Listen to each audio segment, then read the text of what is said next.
Las Cruces, New Mexico is known for its staggering beauty, with the desert on one side of town and mountains on the other. We're the second largest city in New Mexico, but we are also still a small town. This small town is home to 18-year-old Pad Guffey. He was a really good-looking guy. He came from money, and he was kind of a smooth talker. He was a good guy. This place is crawling with North Valley losers. He's also from the south side of Las Cruces. So there was a pretty big rivalry between the north side of town and the south side. You were either North Valley or you were South Valley. Who is that? She's North Valley, dude. Forget about it. Kim was a cheerleader at Mayfield and very popular. Always smiling and then just like your classic cop chick. This is so not a good idea. Growing up, I don't feel like we ever felt like anybody was any better than anybody else, but there was definitely a divide. That divide is the reason Pad has never seen or met Kimberly Hansen before. How's it going? What can I get for you? How about your phone number? Let's see how you tip. When he first saw her, he was just mesmerized, like, oh my gosh, she's beautiful. It was kind of, mystical because neither one of us really had many friends or girlfriends from Mayfield High School. Hey, come on, let's go, dude. Let's go. Come on, let's go. Come on, let's go, bud. Let's go. Get in the truck. Don't worry about it, guys. It's good. Let's go. We're getting out of here. I'll be back. Get in the truck.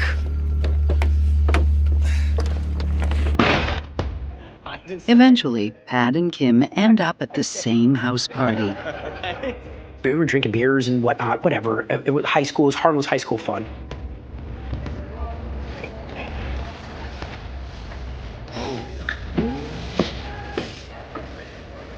I'm gonna get another beer. Yeah, sure you are.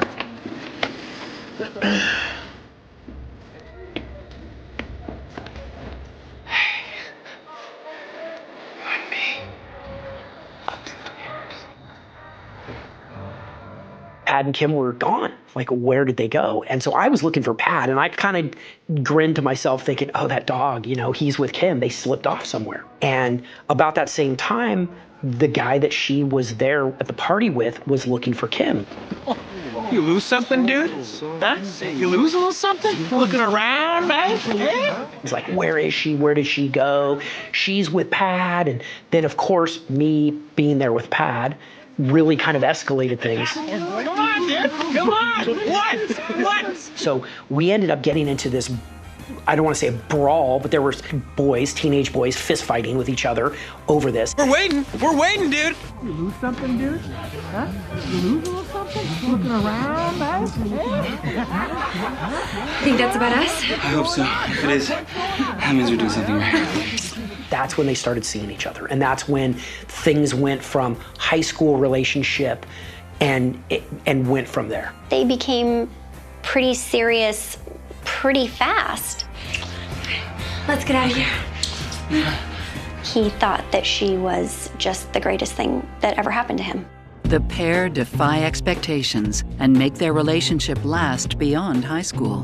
While Pad goes to college, Kim is a driven career woman. She was a hardworking girl, Right out of high school, I believe, she went to work for a company that sold computers, and she was very successful. She did really good.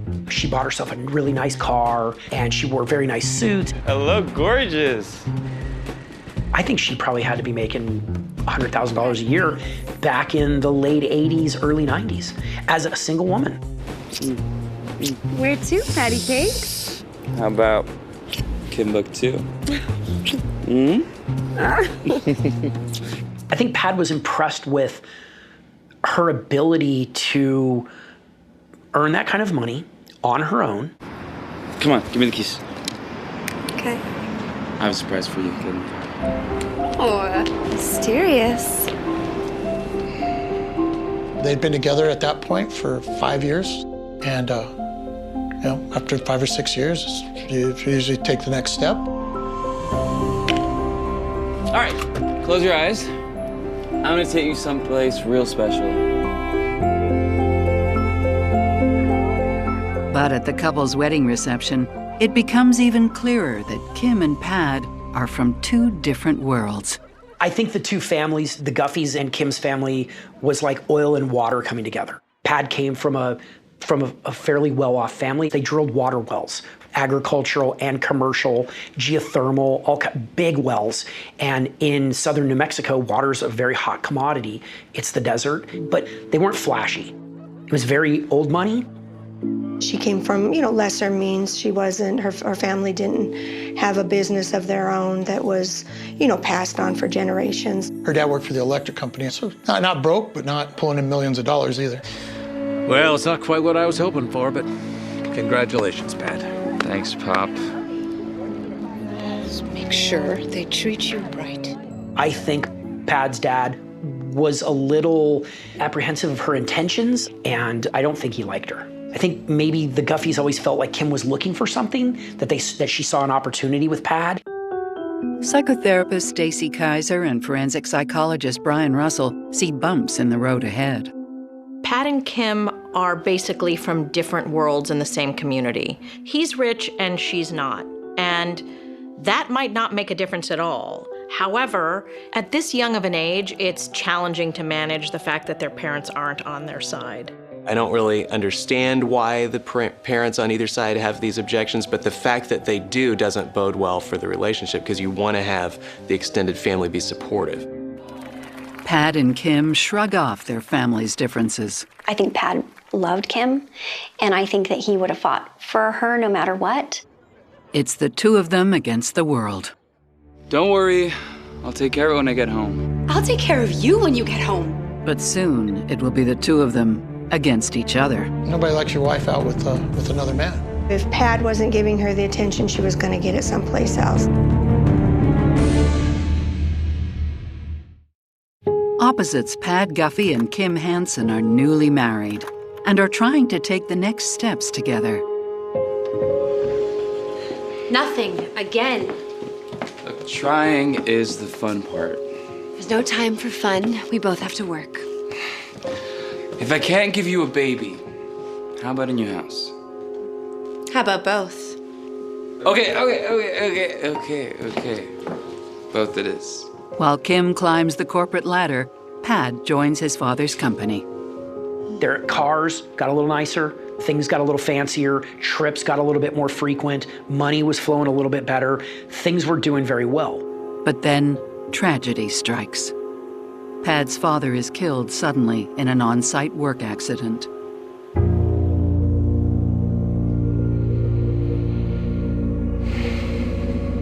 It crushed Pad pretty severely.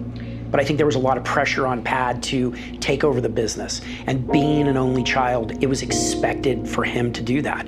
It's nice to see you again. Sorry about your dad. Kim agrees to join the firm at his side. There's someone I'd like to introduce you to. I don't know that that was really her dream. At first, I think that she submersed herself into it and went full-fledged. But I think eventually it started to wear on her. Hi, Bruce. Nice to meet you. I've heard so much. Can't wait to get started. She wanted something way more glamorous and probably way more fashionable than to be a well driller. Will you, excuse us for a moment?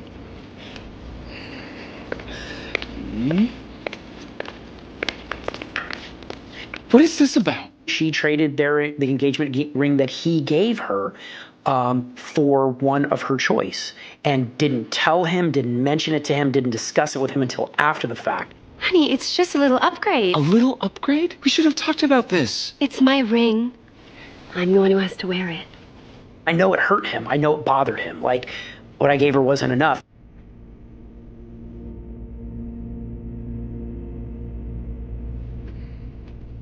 When I see Kim take back the original diamond and trade up for a larger one, I'm surprised and concerned. I'm surprised because Kim is the one in the couple who comes from the more modest background. I think the message she's sending is, what you gave me isn't good enough. I don't really care how you feel. I care about how I feel, and I'm going to feel better with a bigger ring. This is the first time I see something that suggests to me that she is pretty materialistic. And for somebody like Pad, I think that should be pretty concerning, given that he's the one that's coming into the marriage with the greater resources. Despite his hurt feelings, Pad eventually gives Kim what she's always wanted, a baby boy they name Cody. He loved his son. He worshiped his son. He thought he was amazing, but he wasn't a super hands-on dad. Okay. I'll do it. No, The new baby seems to drive the couple even further apart.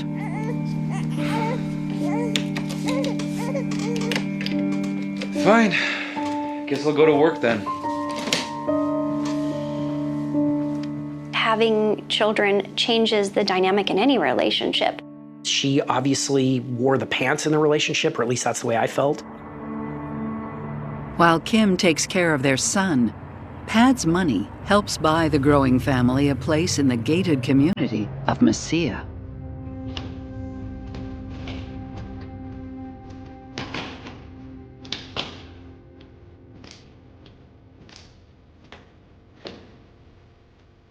Pad?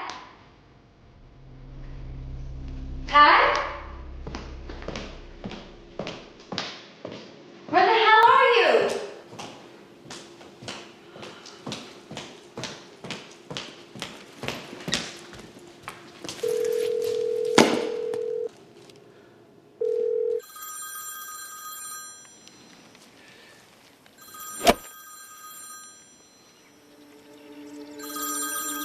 Hello? Patrick Duffy, it is our moving day. And you're not here. When they built the new house and they moved in, Pad was supposed to be there for the movers, but they went to play golf. Yeah, I'm coming home soon.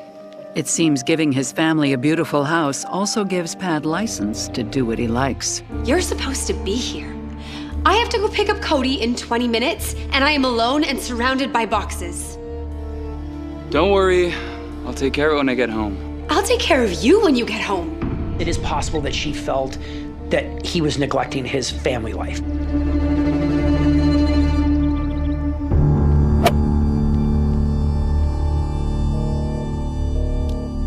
Are you there?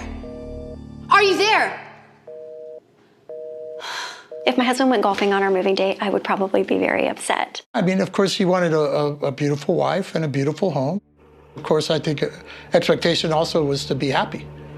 And I don't think he was. And that lack of happiness is just the first stop on the road to marital hell.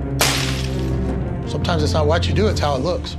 I know it went nuclear in about 2 seconds.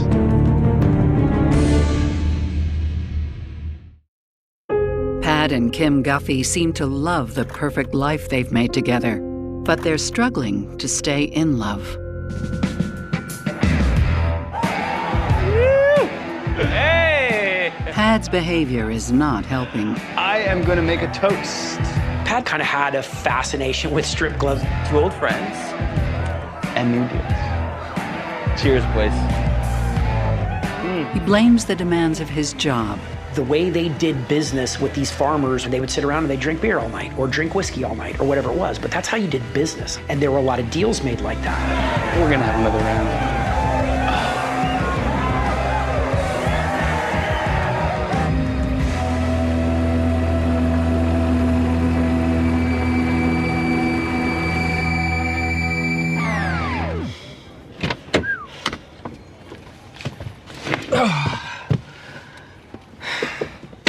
Why are you even here?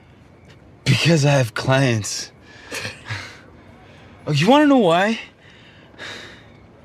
When's the last time we had sex? When's the last time you touched me? You think acting like this is gonna warm me up?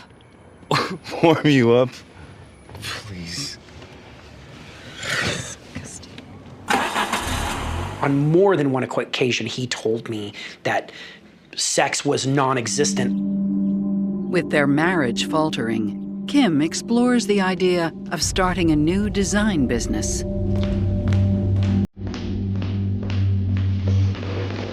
So I was thinking something a little more bold for your office.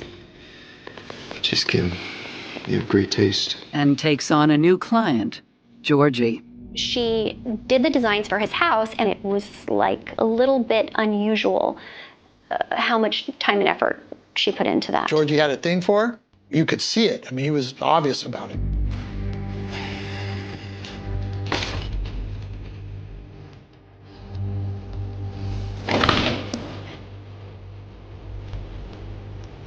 I should go.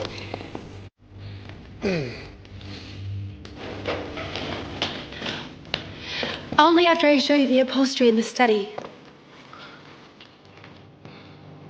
I really don't know what was going on between Georgie and Kim, but it was suspicious. Hey, man. Yeah, I just saw her with Georgie. What do I do? There was more than one occasion that he wanted to know what he should do, to the point of tears. I mean, like cried. I mean, we cried it out on the phone. Things come to a head on Kim's 36th birthday. So Pat's gonna throw her birthday party. He rents the bar for a Friday night.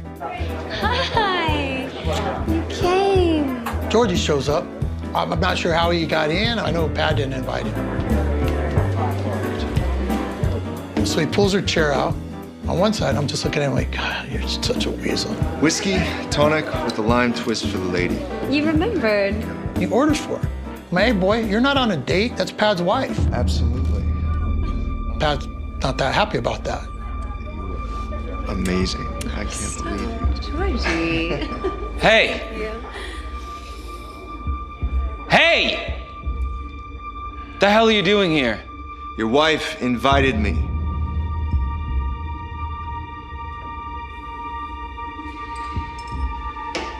Look, you're gonna leave now or I'm gonna kick your ass.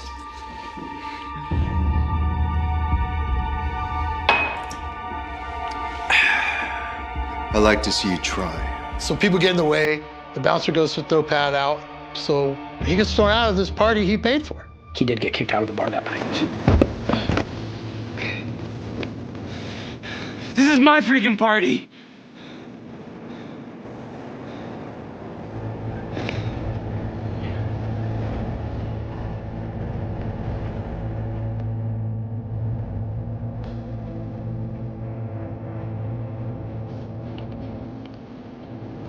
How did you get home? None of your business. Actually, it is. Remember, I'm your husband. How dare you make a scene at my birthday? How dare you make a scene around town with Georgie? I told him specifically, you should appeal to her and say, listen, I love you. You're my wife. I'm asking you to stop. I don't think that anything's going on inappropriately, but people are starting to talk and it's embarrassing me. I don't want you seeing that weasel ever again, you hear me? And tone down your drinking and never go to a strip club again. And I mean never. That's fair.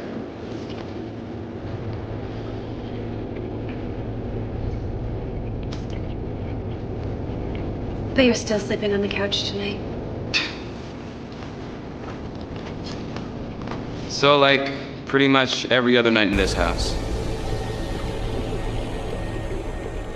Kim and Pat's relationship has soured sexually, and that doesn't surprise me because I think it's hard for a woman to feel sexy about a guy whom she doesn't respect. And Pat is behaving in some ways that are not worthy of respect. He's spending a lot of time out drinking with clients, he's going to strip clubs with clients, and at the same time, Kim is behaving in ways that I think are inappropriate with Georgie also, and it seems to me almost like she's using that as kind of a bargaining chip. Like maybe then we can come to an agreement that you'll stop doing that and I'll stop doing this. At this point, it really looks like their relationship is deteriorating. And yet, when things begin to come to a head and they have a fight about this, and they both decide they're gonna get rid of those outside relationships, I begin to see some hope for them. They're actually coming together as a team, and they're working together to solve their problems. Pat keeps his promise. For a while.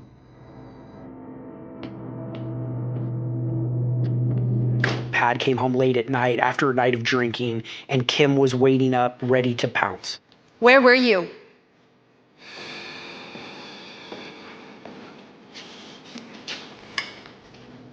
said, where were you?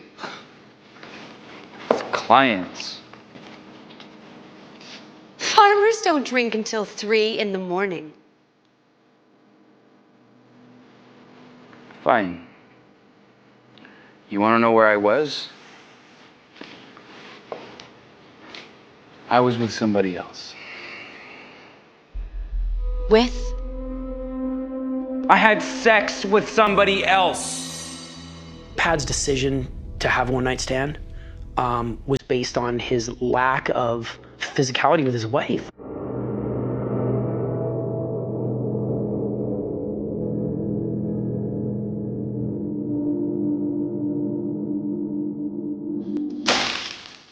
I'm sure she absolutely flipped her lid. I know it went nuclear in about 2 seconds. Knowing what I know of his relationship with Kim, I understand why he did it, but I also know it was a one-time thing. One 4th of July, the couple's friends realize the marriage isn't just volatile, it's explosive. Pad said, oh, well, let's just all come to the house and we'll do a big 4th of July thing. I mean, it was kind of last minute. He said, I'm gonna make ribs. He had this big plan. Well, he hadn't talked to Kim.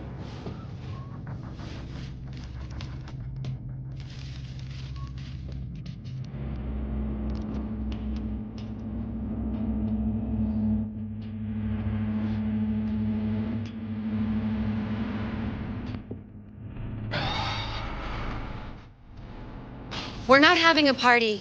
It's too late, it's on. So cancel What? the party. No. Call everyone and cancel it. I said no. Do it! Call them and cancel Stop. the party! Cancel Stop it. the party! Stop it. Fine. Your way, bitch. I finally got it out of him. I said, what happened? He's like, she absolutely flipped out and went mental. She had a hanger in her hand and she was smacking him with the hanger on his back. And he had welts all over his back. Through good times and bad times, I think he loved her and he hated her at the same time. But love and hate can be a lethal mix. There was a very small puncture wound. Screw you. It was probably the only way that he could hurt her.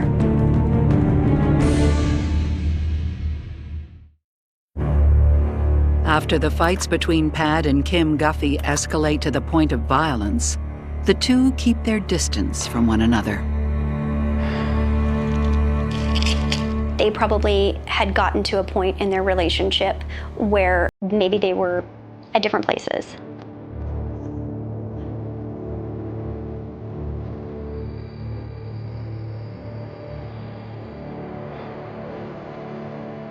Kim focuses on a new friendship with a parent from their son Cody's bowling league.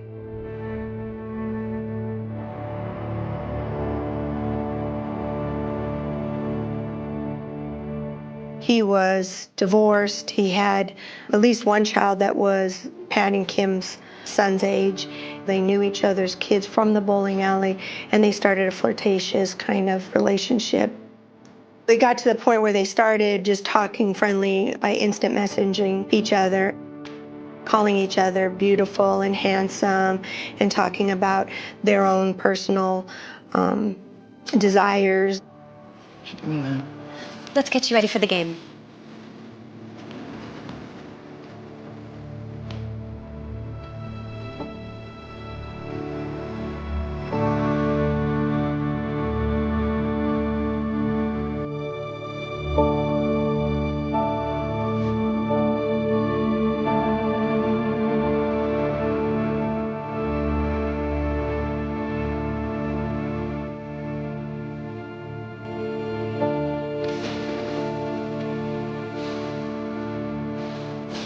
I want a divorce.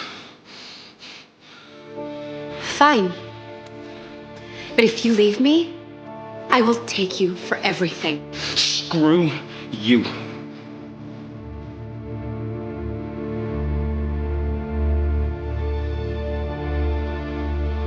If there was been a divorce, for all intents and purposes, it would have been divided up 50-50. That would have been devastating to his business and a big economic loss. He was really hung up on the fact that I've worked really hard for a long time, and I'll be damned if I'm gonna give her half of what I've earned. And that's how he felt.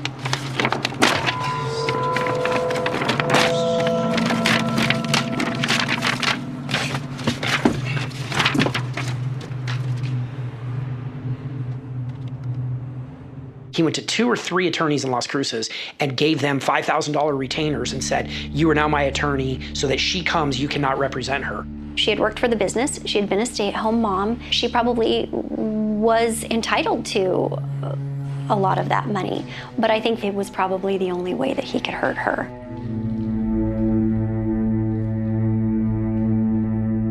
Things have really escalated with Pat and Kim. It's reached a point where divorce is being discussed, lawyers are being retained, there's threats about money. It seems like Kim has kind of used this style consistently, where she's kind of gone from 0 to 60 fast when she's gotten upset about things. Pat seems like in the beginning of their marriage, he was a little bit more of an acquiescer, but now over time, he seems to have sort of almost adopted her style, and that makes me think that he's built up a bunch of pent-up rage. As far as I'm concerned, there is no hope left. This relationship is going to end. The question is, who's gonna end it and how? During a weekend visit from Pad's mom, tension is at an all-time high.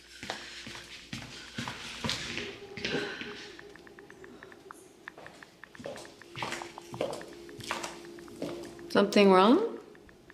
Everything's fine, except for the fact that your son is out golfing. Kim was upset at Pad because he didn't stay home and entertain his mom. It really was just an excuse to be in a fight.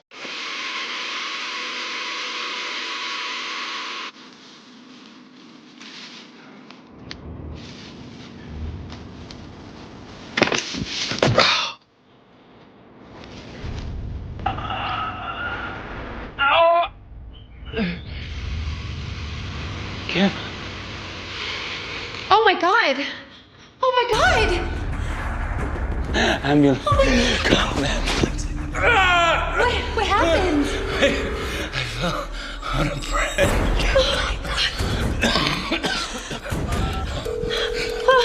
You have reached 911 emergency. I have an emergency.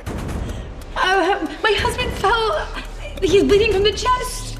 What do you mean? I don't know. He had something and he fell. It went into his chest. Please hurry. Kim. Oh, baby. Water. Kim. Kim.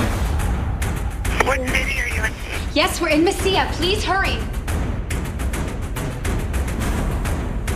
I need an ambulance fast. Give me 1 second, okay? I've got to page up the units, okay? Don't hang up. Please hurry. First responders and police from the Mesilla Marshal's office arrive on scene. Tell him what happened. I think I fell on a branch. I fell on a branch. He was awake and at least trying to communicate. He was really thirsty. He was really upset. He did say that he fell.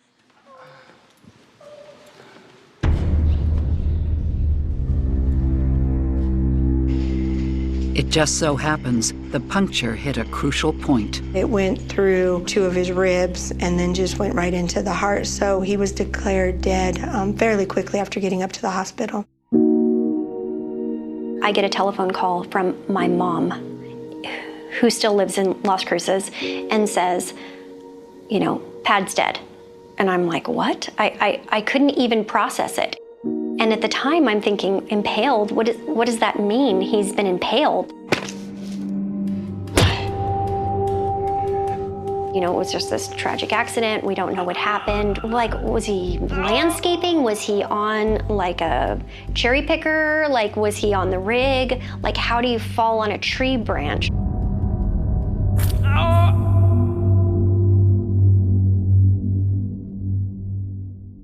The death is recorded as accidental. But out of standard procedure, detectives from the larger urban police force are called in. So, take me through your morning. Did you see Pat? I was asleep when he went to work. I got up a bit later, dropped my son off at school, and then came home to work out.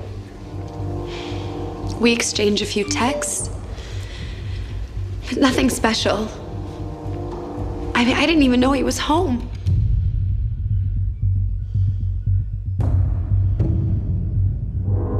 And I came into the kitchen to make a smoothie.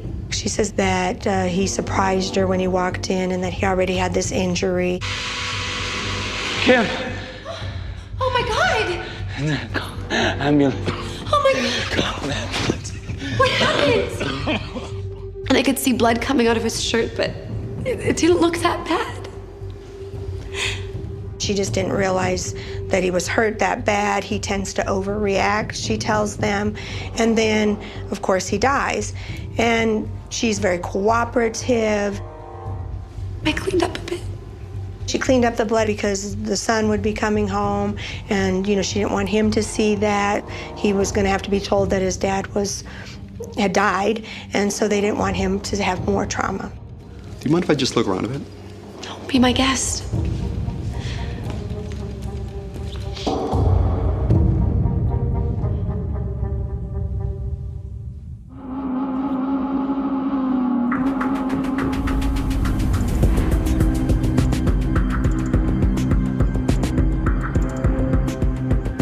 The investigators weren't able to locate a branch or any type of equipment that he was using for yard work. It does raise suspicion as to what truly happened or where that object is at. Could he have been stabbed with something else? Like what? There was a letter opener there just the other night. It's starting to look less and less like an accident. Even with the things that I knew about their relationship, I still was absolutely dumbfounded.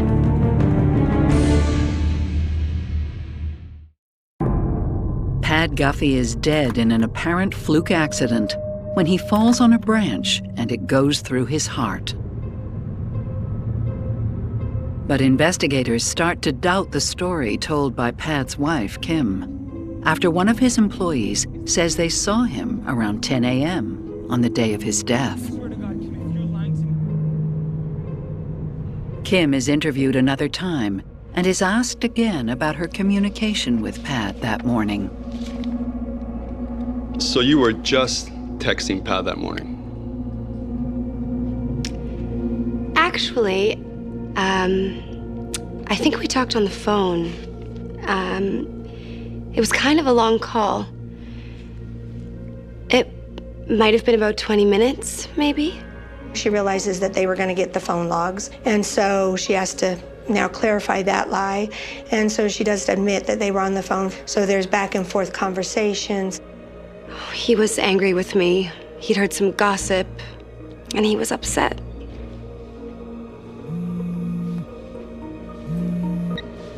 Hello?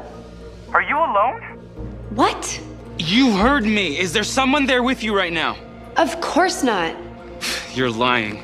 If you're lying right now, I swear I'm gonna hurt myself. He hung up on me.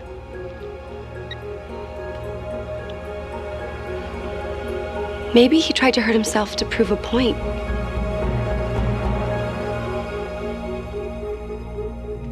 Nothing is adding up. So authorities interview the emergency dispatch operator to ask for her impressions of the 911 call. Yes, hello? What's going on? I have an emergency, please. My husband got hurt and he's bleeding in the chest. The 911 operator informed us that we should listen to the whole 911 tape. Every time anyone calls 911, it automatically starts recording while the phone is ringing. At that point, I think I had 17 or 18 years of being a prosecutor here in Doña Ana County, and I never knew that they tape recorded when it was ringing. Please don't send me to the cops. I fell, please. Will you promise me? Will you promise? Please stop, lay down and calm down.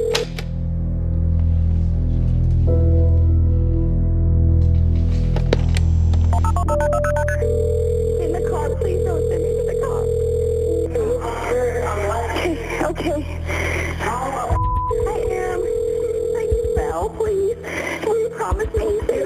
Please promise. Please stop. Lay down and calm down. Lay down on your back, baby. Lay down. I know it. I know it. I know it. I'm going in. Oh,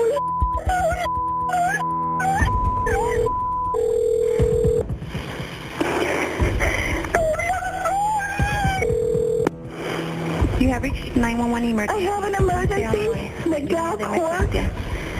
Please hurry. A high volume. My husband is hurt. He's bleeding. I don't want you to die, baby. Calm down. Lay down and relax. What can I do? 911 operator will be on the line as soon as possible. I know, baby. Operador tomará su llamada lo más pronto posible. You're listening to it, you hear that slip up at the very beginning where she says, I just stabbed my husband. And of course, it's in the car. Please don't tell anyone. She's talking about the weapon that she used to stab him, that she had put it in the car and that it was not in the house, so nobody was going to see it. Please tell him it was an accident. With that call, investigators have a good idea of what may have happened that tragic morning. Kim and Pad start fighting after Pad becomes suspicious his wife isn't home alone. Hello? So, are you alone? What? You heard me! Is there someone there with you? Something made him get in the car and go there on the spot. Kim, don't me. Is there someone there with you? Actually, he just left. She was telling him about a relationship she was having, an emotional type affair, if you will. And I think that he went home to confront that and see if it was true. I'm done. You're not getting a thing! Oh, really?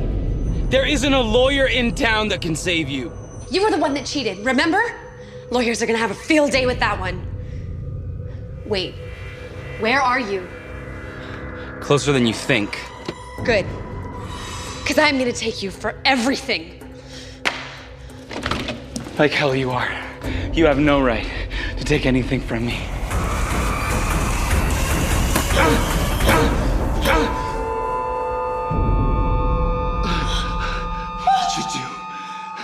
What did you do? Oh my God, I'm so sorry.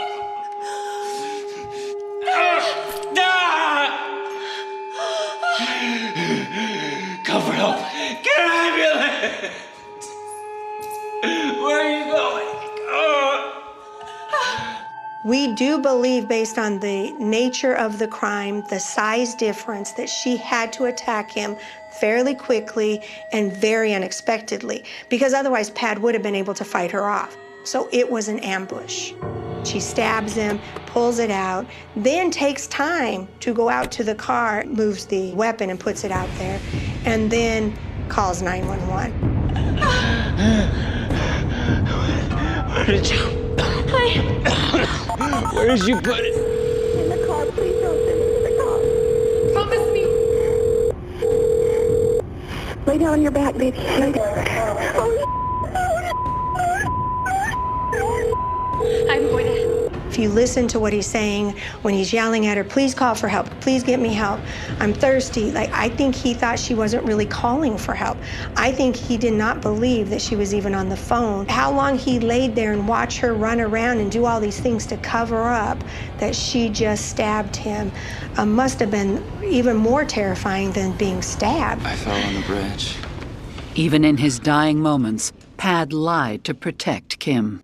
If she would have left the weapon in there, if she would have called immediately, and if she would have gotten help instead of trying to protect herself and trying to hide up the crime, I think he would have had probably a 90% chance of surviving. Kim Guffey is arrested and eventually pleads guilty to involuntary manslaughter and tampering with evidence. They kept calling it nonviolent involuntary manslaughter, and I'm like, how is getting stabbed in the chest nonviolent?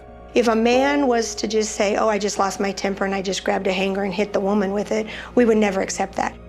Because to me, it sent the message to our community that if you are a female and you can play the role of a victim, with that you can get away with being punished with less than a year in prison for taking somebody's life. Do I think that Kim knew exactly where to stab and intended to stab exactly in that place on Pad to kill him? No, I really don't. That said, I think she intended to stab him, and that created a gross risk of lethality. There's a lot of possible theories for why Pad might have said that he stabbed himself. I think he wanted to divorce her, and maybe in his mind he thought he would live and he would end the marriage and she would never be able to do something like this to him again. If there's one thing that I've learned through this whole thing, is that honestly, anybody's capable of doing something like this. Even with the things that I knew about her relationship, I still was absolutely dumbfounded. There were warning signs and nobody addressed them. Nobody did anything. You don't know what to do. The way that everything went down, it's really tragic. And honestly, from the perspective of Pad, he deserves a voice. There's a lot that I would have liked to have shared with him and told him that's happened to me and my family and his family in the last 8 years that I wish he were here for. He didn't deserve what he got. I have a hard time, I can't take his name. I can't take his name out of my phone because then I feel like he's gone. The bells of St. Jude's didn't just ring for the Sunday service in the summer of 1974. They rang over a town suffocating in its own secrets, a humidity so thick you could taste the salt and the rot rising from the Everglades. Florida was different then, a sprawling, untamed frontier of orange groves and gravel roads where the darkness didn't just hide in the shadows, it lived in the hearts of the God-fearing. July 14, 1974. A Sunday. The sun was a blinding white disk in a sky that refused to bleed into evening. 19-year-old Elena Rossi was supposed to be home by sunset. She was the girl with the permanent smile, the one who played the organ at the local parish, the daughter of a hardworking fisherman who believed that in this small corner of the world, his child was safe. But the sun went down, and Elena didn't come home. The silence that followed wasn't just the absence of sound. It was the beginning of a 50-year nightmare. The search started as a whisper among neighbors, a flickering of flashlights through the sawgrass, voices calling out her name into a void that only echoed back the sounds of cicadas and the distant groan of alligators. The police called it a runaway case, they always did back then. But the community knew better. Elena wasn't a runner. She was an anchor. 3 days later, the anchor was found. A fisherman, casting his line into the brackish waters of the Blackwood Canal, didn't pull up a trophy bass. He pulled up a nightmare. Submerged in the silt, tangled in the lily pads was Elena. She was still wearing her Sunday best, the white lace stained a muddy brown, her eyes wide open as if staring at something the rest of the world wasn't meant to see. There were no signs of a struggle, no obvious wounds, just a chilling surgical stillness. The cause of death? Manual strangulation. Someone had looked into those eyes and squeezed the life out of her with a terrifying, intimate precision. The shock didn't just ripple through the town. It shattered it. This was the era of the Florida Gothic, where the sunshine hid a predatory underbelly, but this felt different. This wasn't a drifter. This wasn't a passing monster like Bundy or Rollins. This felt like a betrayal from within the walls. The crime scene was a vacuum of evidence. In 1974, DNA was a science fiction concept. Fingerprints were lost to the water. The only thing the investigators had was a single strange clue. A small silver crucifix clutched so tightly in Elena's hand that it had left an indentation in her palm. It wasn't hers. Her family had never seen it. It was a brand, a signature, or perhaps a final twisted act of absolution. The lead detective, a man named Miller with tobacco-stained fingers and a soul worn thin by the war, looked at that cross and felt a chill that the Florida heat couldn't touch. He looked toward the steeple of St. Jude's, rising like a jagged tooth against the horizon. He didn't want to believe what his gut was telling him. No one did. For months, the investigation was a frantic dance in the dark. Interviews were conducted behind closed doors. Alibis were checked and rechecked. But every road led to a dead end. The town's golden boy, the charismatic and fiercely loved Father Michael Vance, was the one who delivered the eulogy. His voice, a rich baritone that could soothe a grieving mother and command a room of hardened men, echoed through the rafters. He spoke of grace. He spoke of the unfathomable mystery of evil. He wept openly at the casket. The community rallied around him, finding solace in his strength. He was the pillar. He was the saint of the swamp. And while Detective Miller watched from the back of the church, noting the way Father Vance's hands trembled, Not with grief perhaps, but with something else. The case began to grow cold. The files were boxed. The headlines faded. The Blackwood Canal murder became a ghost story told to children to keep them away from the water. But for 50 years the truth sat in a dark room, waiting for the world to catch up to the horror. The interrogation room at the St. Lucie County Sheriff's Office was a box of stale air and trapped heat. A place where the humidity of the Florida summer seemed to curdle into sweat on the walls. It was 3 weeks after Elena Rossi was pulled from the black water, and the investigation was beginning to feel like wading through quicksand. Every movement only pulled Detective Miller deeper into the muck. Across the scarred metal table sat Father Michael Vance. He didn't look like a suspect. He looked like a portrait of serenity framed against the peeling institutional green paint. He wore his clerical collar-like armor, a stark white slash against the gloom of the room. He had come involuntarily, he said, to assist in the healing of the community, a phrase that grated against Miller's hangover like sandpaper. Miller lit a cigarette, the smoke curling between them, a gray barrier against the priest's unblinking, pale blue gaze. There was no lawyer present. In 1974, the dance between law and order was looser, dirtier, and Miller was playing a hunch that felt more like a desperate obsession. He pushed the crime scene photos across the table, glossy black and whites of the canal, the mud, the body. Vance didn't recoil. Most men, even the innocent ones, would look away, their stomachs turning at the graphic reality of death. But Vance leaned in. He studied the images with a detached, almost clinical curiosity, his fingers tracing the edge of the photograph where the water met the weeds. He murmured a prayer, the Latin tumbling from his lips soft and practiced, but his eyes remained dry, clear, and terrifyingly calm. Miller slammed his hand on the table, the sound echoing like a gunshot in the small room, demanding to know where the priest was between the hours of 6 and 9 on that Sunday evening. Vance's alibi was as porous as limestone but impossible to break. He was in the rectory, he said, preparing his sermon alone with God. No witnesses. No phone calls. Just the silence of the church and the supposed witness of the Almighty. When Miller pressed him, asking about the scratches some of the altar boys had whispered about, scratches on the father's forearms that he claimed were from gardening, Vance simply smiled. It was a smile of forgiveness, a smile that said, "I absolve you of your suspicion because you are a small, confused man." He rolled up his sleeves to reveal skin that was smooth, unblemished, the scratches healed or perhaps never there at all, hidden under the passage of 3 weeks and the dim light of the station. Miller let him go. He had no choice. There was no physical evidence linking the priest to the canal, only a gut feeling that screamed in the detective's ear every time he saw Vance place a hand on a parishioner's shoulder. But releasing Vance didn't cool the heat. It turned the town against the police. St. Jude's wasn't just a church, it was the beating heart of the community, and attacking its leader was akin to attacking the town's own salvation. The blue wall of silence that usually protected cops turned outward, becoming a wall of community denial. Witnesses who had previously mentioned seeing a dark sedan near the canal, a car that looked suspiciously like the church's communal vehicle, suddenly couldn't remember the color or the time, or if they had seen a car at all. The narrative shifted. The town needed a monster, but they refused to believe it could be the man who baptized their children. So the whispers changed direction.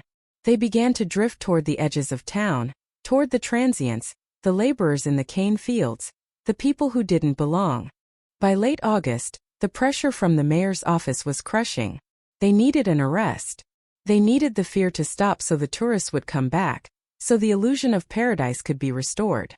The scapegoat appeared in the form of a drifter named Elias Thorne, a Vietnam vet living in a shack deep in the mangrove swamps, miles from the paved roads. Elias was erratic, haunted by shell shock, and known to shout at the thunder. He was an easy fit for the silhouette of a killer. Miller led the raid on the shack himself, kicking down the door to find a man cowering under a pile of dirty rags, clutching a rusted bayonet.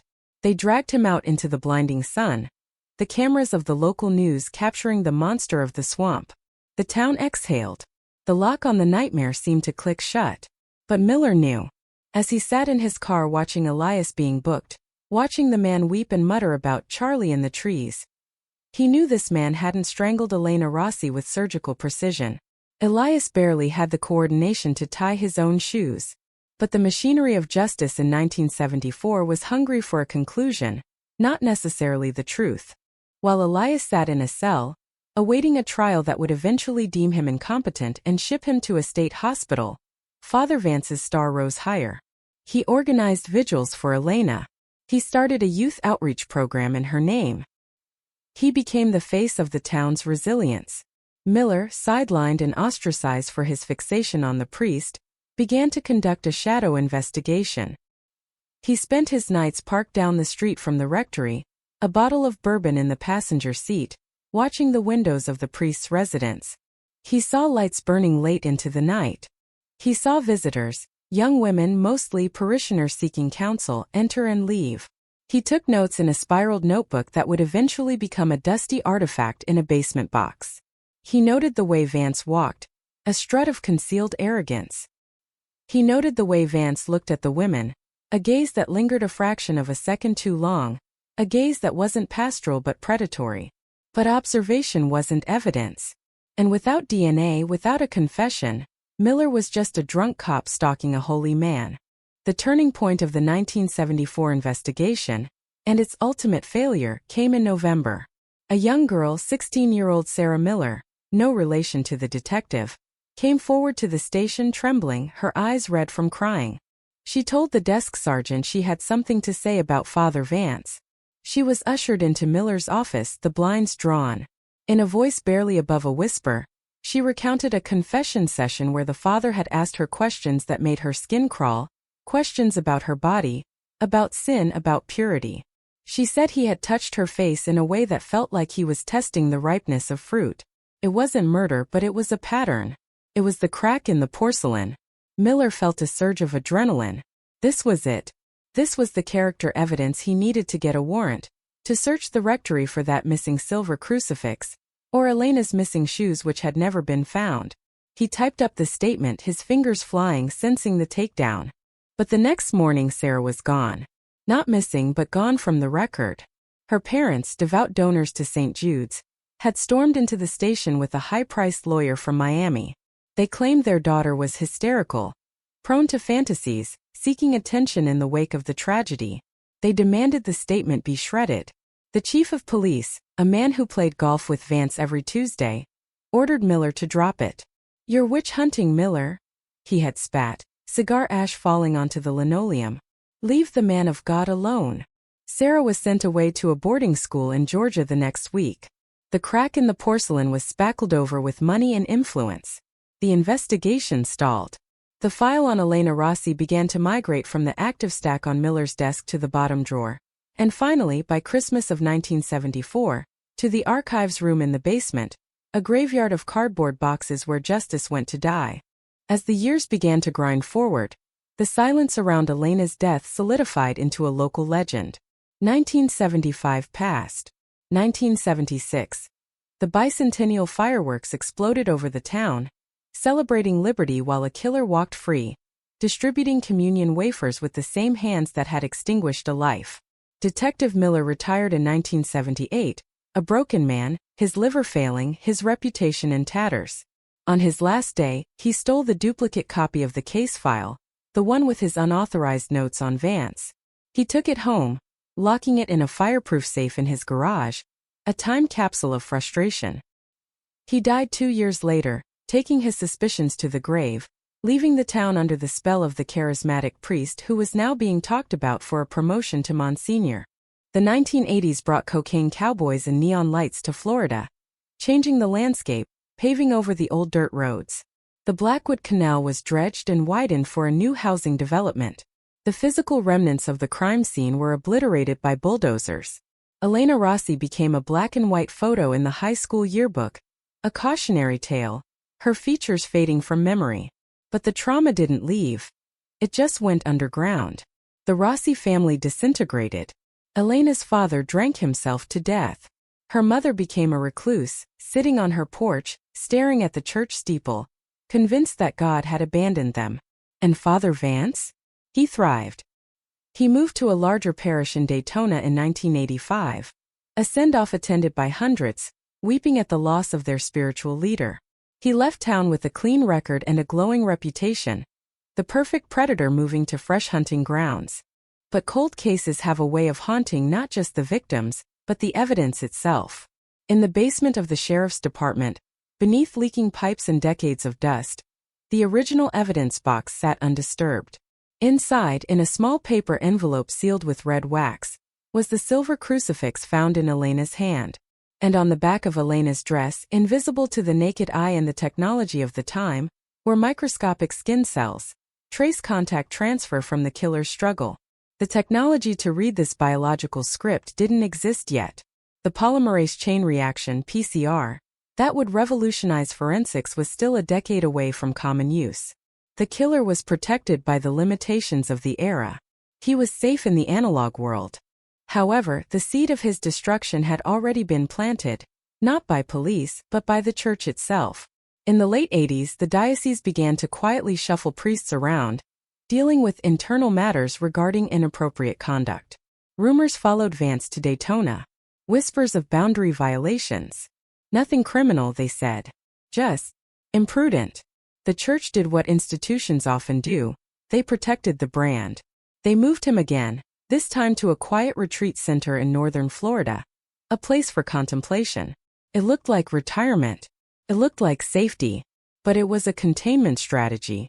And while Vance grew old, his hair turning silver, his hands developing the tremors of age, the world was changing. The 1990s arrived. The digital age dawned. Cold case units began to form in major cities, dusting off old files, applying new science to old blood. In 2002, a rookie detective named Sarah, ironically sharing the name of the girl who was silenced decades prior, stumbled upon the Rossi file during a basement cleanup. She was young, ambitious, and not part of the old boys club that had protected Vance. She saw the notes about the crucifix. She saw the gaps in the timeline.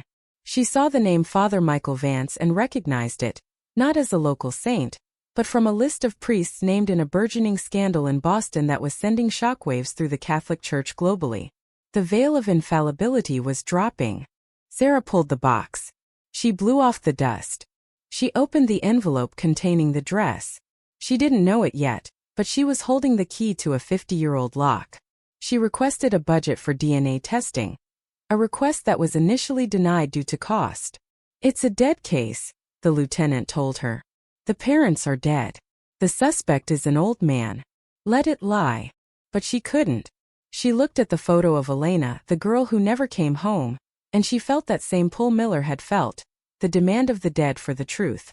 She paid for the initial lab work out of her own pocket, sending a swatch of the lace fabric to a private lab in Virginia. Then she waited. The weeks ticked by, echoing the waiting of 1974. But this time the silence wasn't empty. It was pregnant with data. Meanwhile, in the retirement home for clergy, Michael Vance sat in a garden, reading scripture. He was 80 years old now. He believed he had outrun the shadow. He believed that his sins had been washed away by time, if not by confession. He had no idea that a machine in a sterile lab, 1,000 miles away, was currently spinning, breaking down the double helix of cells left on a lace collar, translating his biological identity into a barcode that would shatter his sanctuary.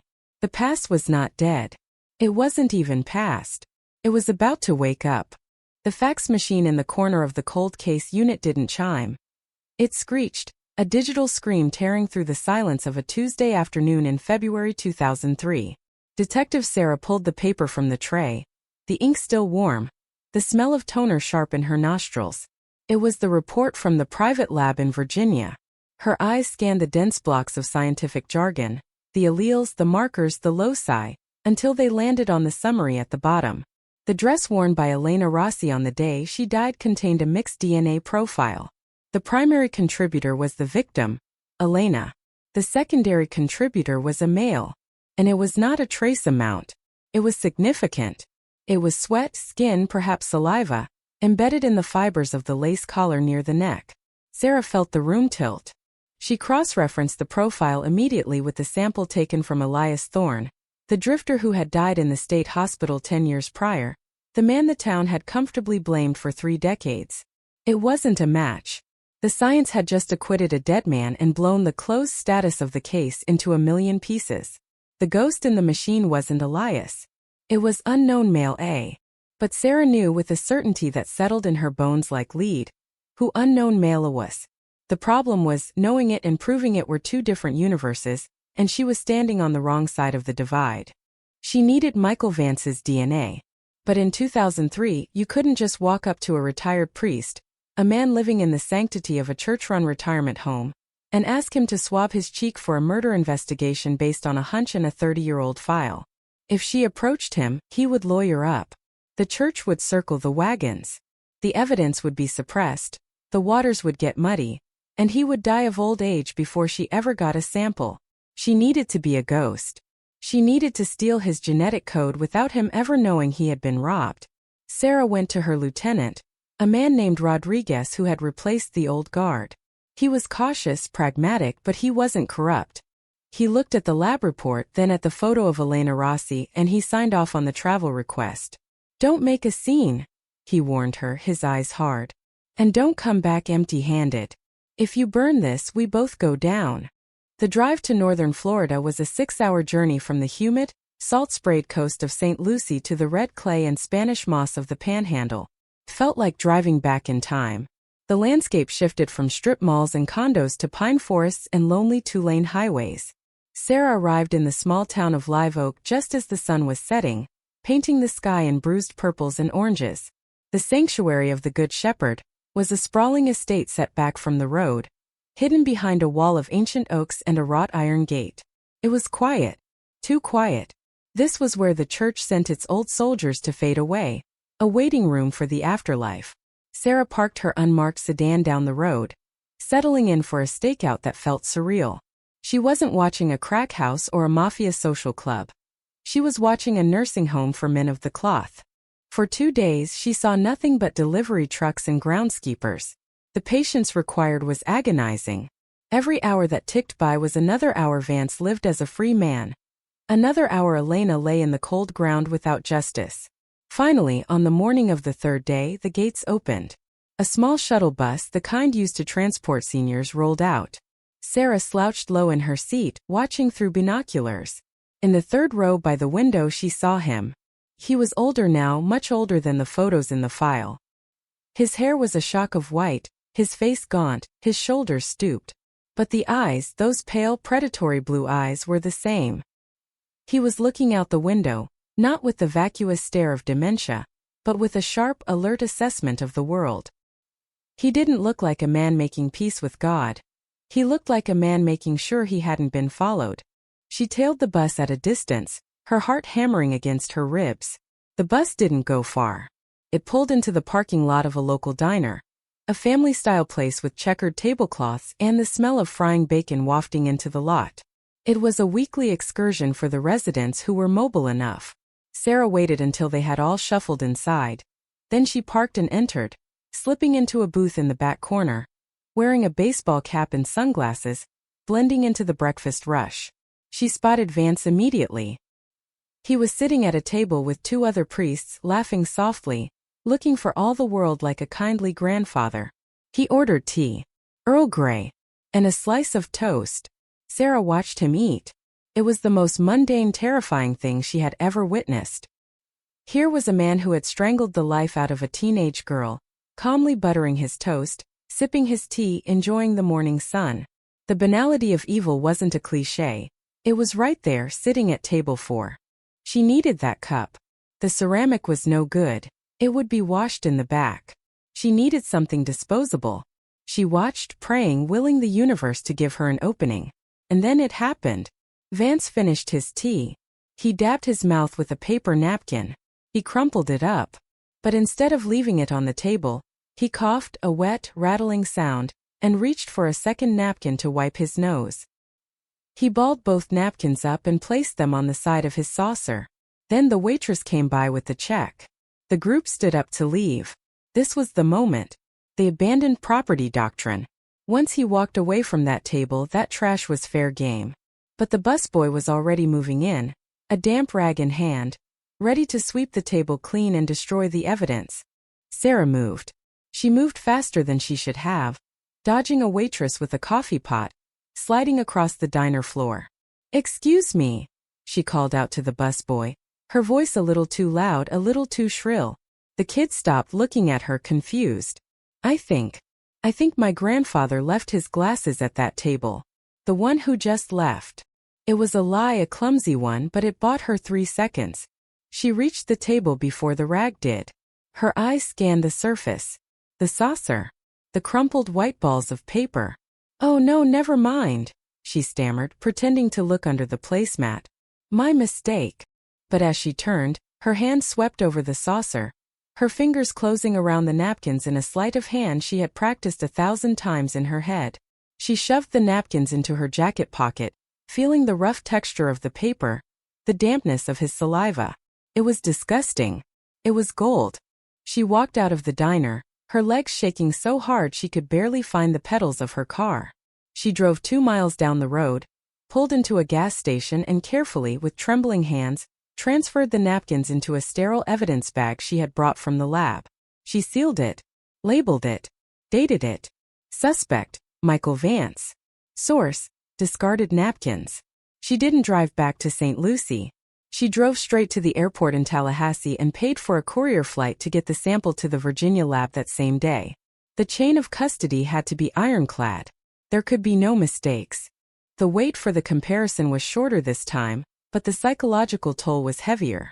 It was a week of sleepless nights, a week where Sarah sat in her apartment staring at the ceiling fan, wondering if she was wrong, wondering if she had hallucinated the resemblance, wondering if the DNA would come back as another unknown male and the case would crumble. Then the call came. It wasn't a fax this time. It was the lab director himself. "Detective," he said, his voice grave, lacking the usual scientific detachment. "We have a match.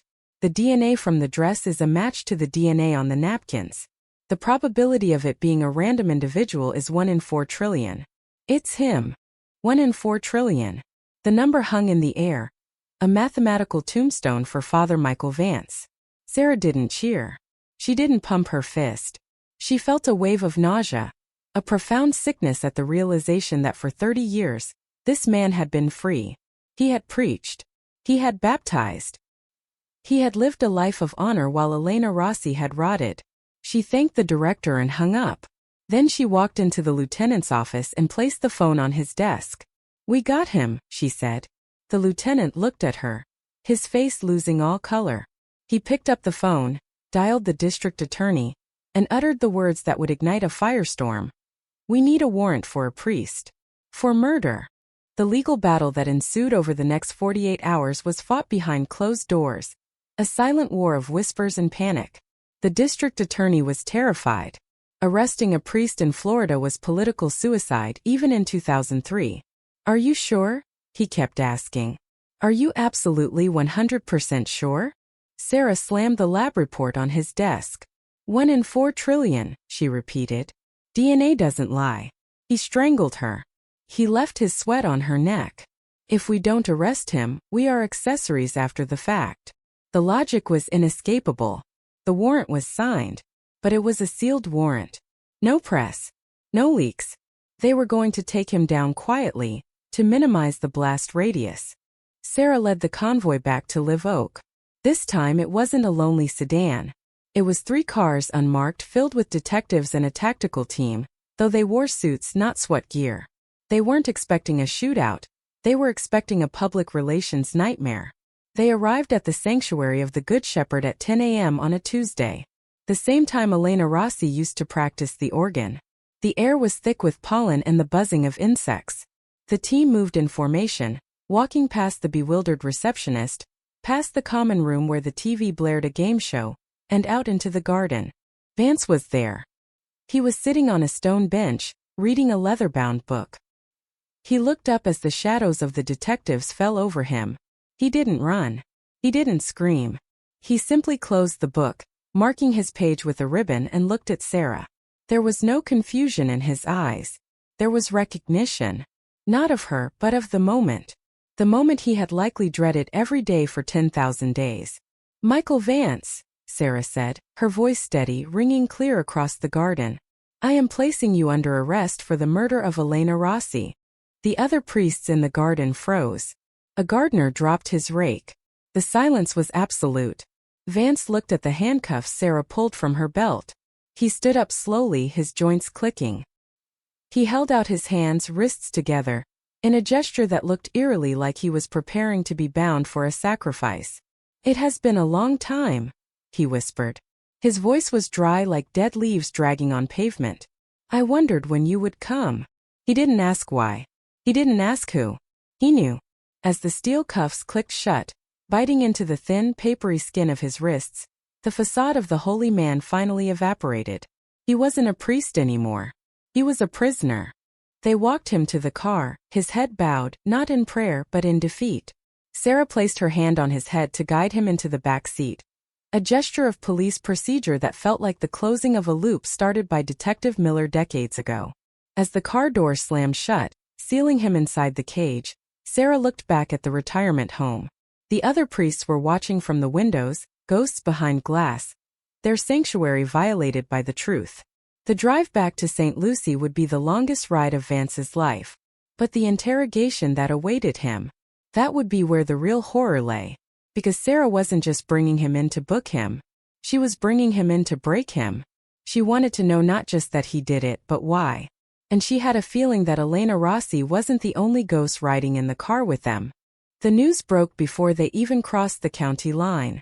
Someone had talked. Maybe a nurse at the home. Maybe a clerk at the courthouse. The radio in the police cruiser crackled with the update. Breaking news. Arrest made in 1974 Blackwood Canal murder. The headline hit the airwaves like a bomb. Beloved priest accused. The world was waking up to the monster, and the phone in Sarah's pocket began to vibrate. An endless, buzzing warning that the storm had officially made landfall. Back in the interrogation room, the same room where Miller had failed 30 years ago, the chair was empty, waiting. The ghosts were gathering. And Father Vance, staring out the window at the passing telephone poles, began to hum a hymn, a low, dissonant sound that made the hair on the back of Sarah's neck stand up. The cold case was thawing, and the smell of rot was about to fill the air.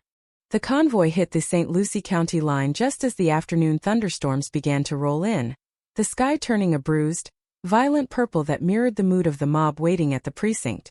Word had spread with the speed of a viral infection.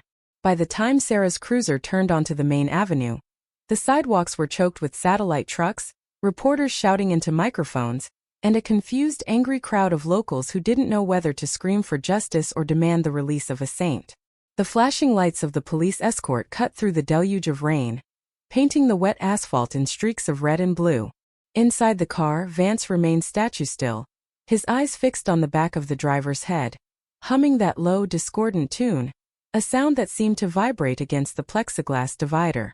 He was insulated from the chaos, wrapped in a delusion of invincibility that had hardened over 30 years. Sarah watched him in the rearview mirror, feeling a knot of anxiety tighten in her stomach. They had the DNA, yes, but she knew the theater of law was about to begin, and a man like Vance, who had performed on the altar for decades, knew how to command an audience. They pulled into the secure bay, the garage door rattling down behind them, shutting out the roar of the press and the thunder. The silence that followed was heavy, smelling of exhaust fumes and damp concrete. Officers swarmed the car. They pulled Vance out, not roughly, but with a firm, no-nonsense grip that signaled the end of his autonomy. He looked small in the harsh fluorescent light of the booking area. The clerical collar, the symbol of his authority, was removed and placed in a plastic bag. His shoelaces were taken. His belt, the transformation from Monsignor to inmate 49201, was a slow, humiliating striptease of power. When they rolled his fingers across the ink pad, the same fingers that had blessed the sick and strangled Elena Rossi, he didn't flinch. He looked at the black stains on his tips with a detached fascination, as if they belonged to someone else. The mugshot was next. Front. Side. The flash popped, immortalizing the face of the town's betrayal. In the photo, his eyes were dead, flat sharks swimming in a sea of wrinkles. Upstairs, the squad room was vibrating with adrenaline. The phone lines were jammed. Calls were coming in from the diocese, from the mayor, from national news networks. Sarah ignored them all. She marched straight to the interrogation room, grabbing a fresh bottle of water and the thick file that contained the life and death of Elena Rossi. She paused at the door, taking a deep breath, centering herself.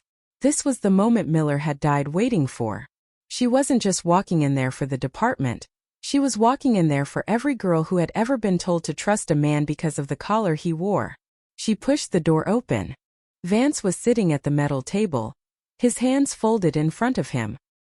He had been given an orange jumpsuit that hung loosely on his frame, making him look frail, harmless.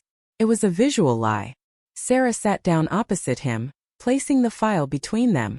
The air conditioning hummed, a low drone that underlined the tension.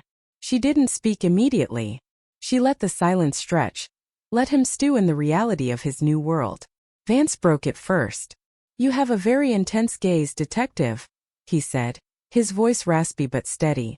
"It reminds me of a wolf. Are you hunting?" Sarah didn't blink. "I'm not hunting, Michael. I'm cleaning up. There's a difference." She opened the file, sliding the DNA report across the table. "This is you. This is your biology mixed with the biology of a 19-year-old girl you murdered in 1974. There's no sermon that explains this away. No parable. Just science." Vance looked at the paper, but he didn't read it.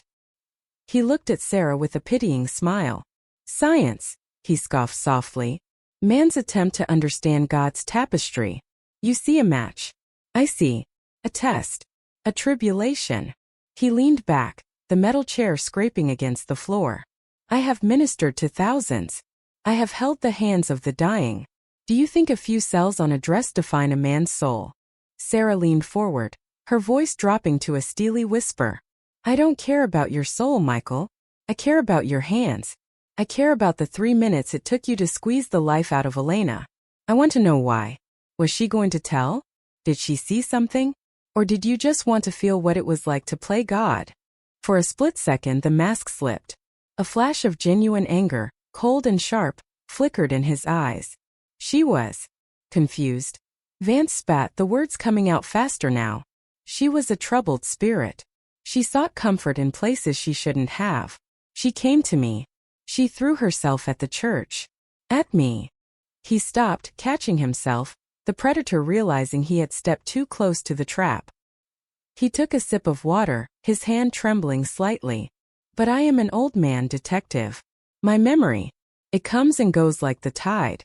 Perhaps I held her to comfort her. Perhaps she wept on my shoulder. Is comfort a crime now?"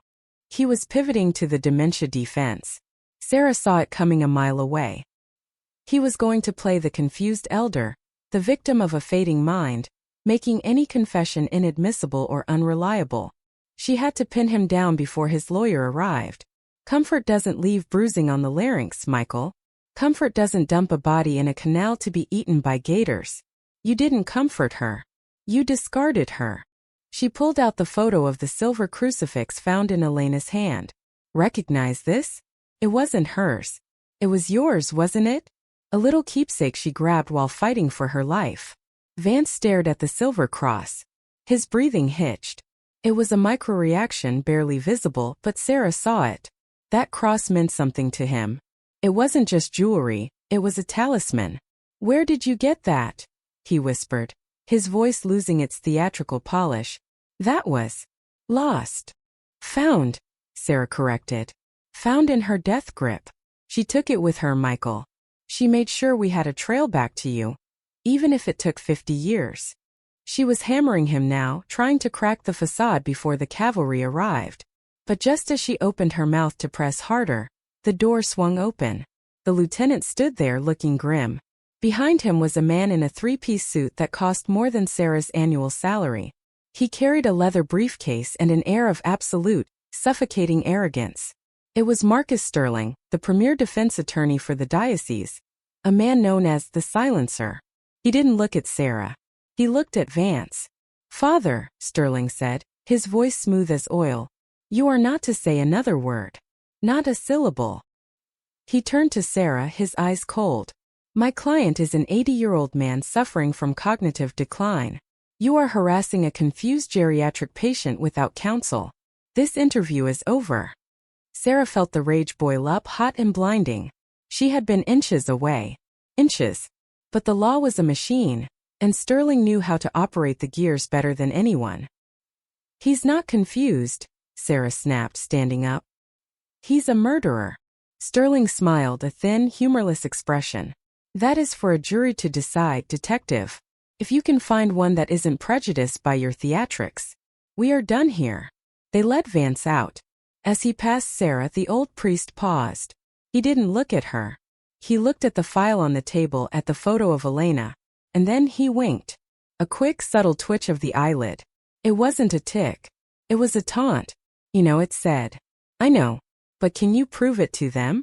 The media storm outside intensified as evening fell. The story had gone national.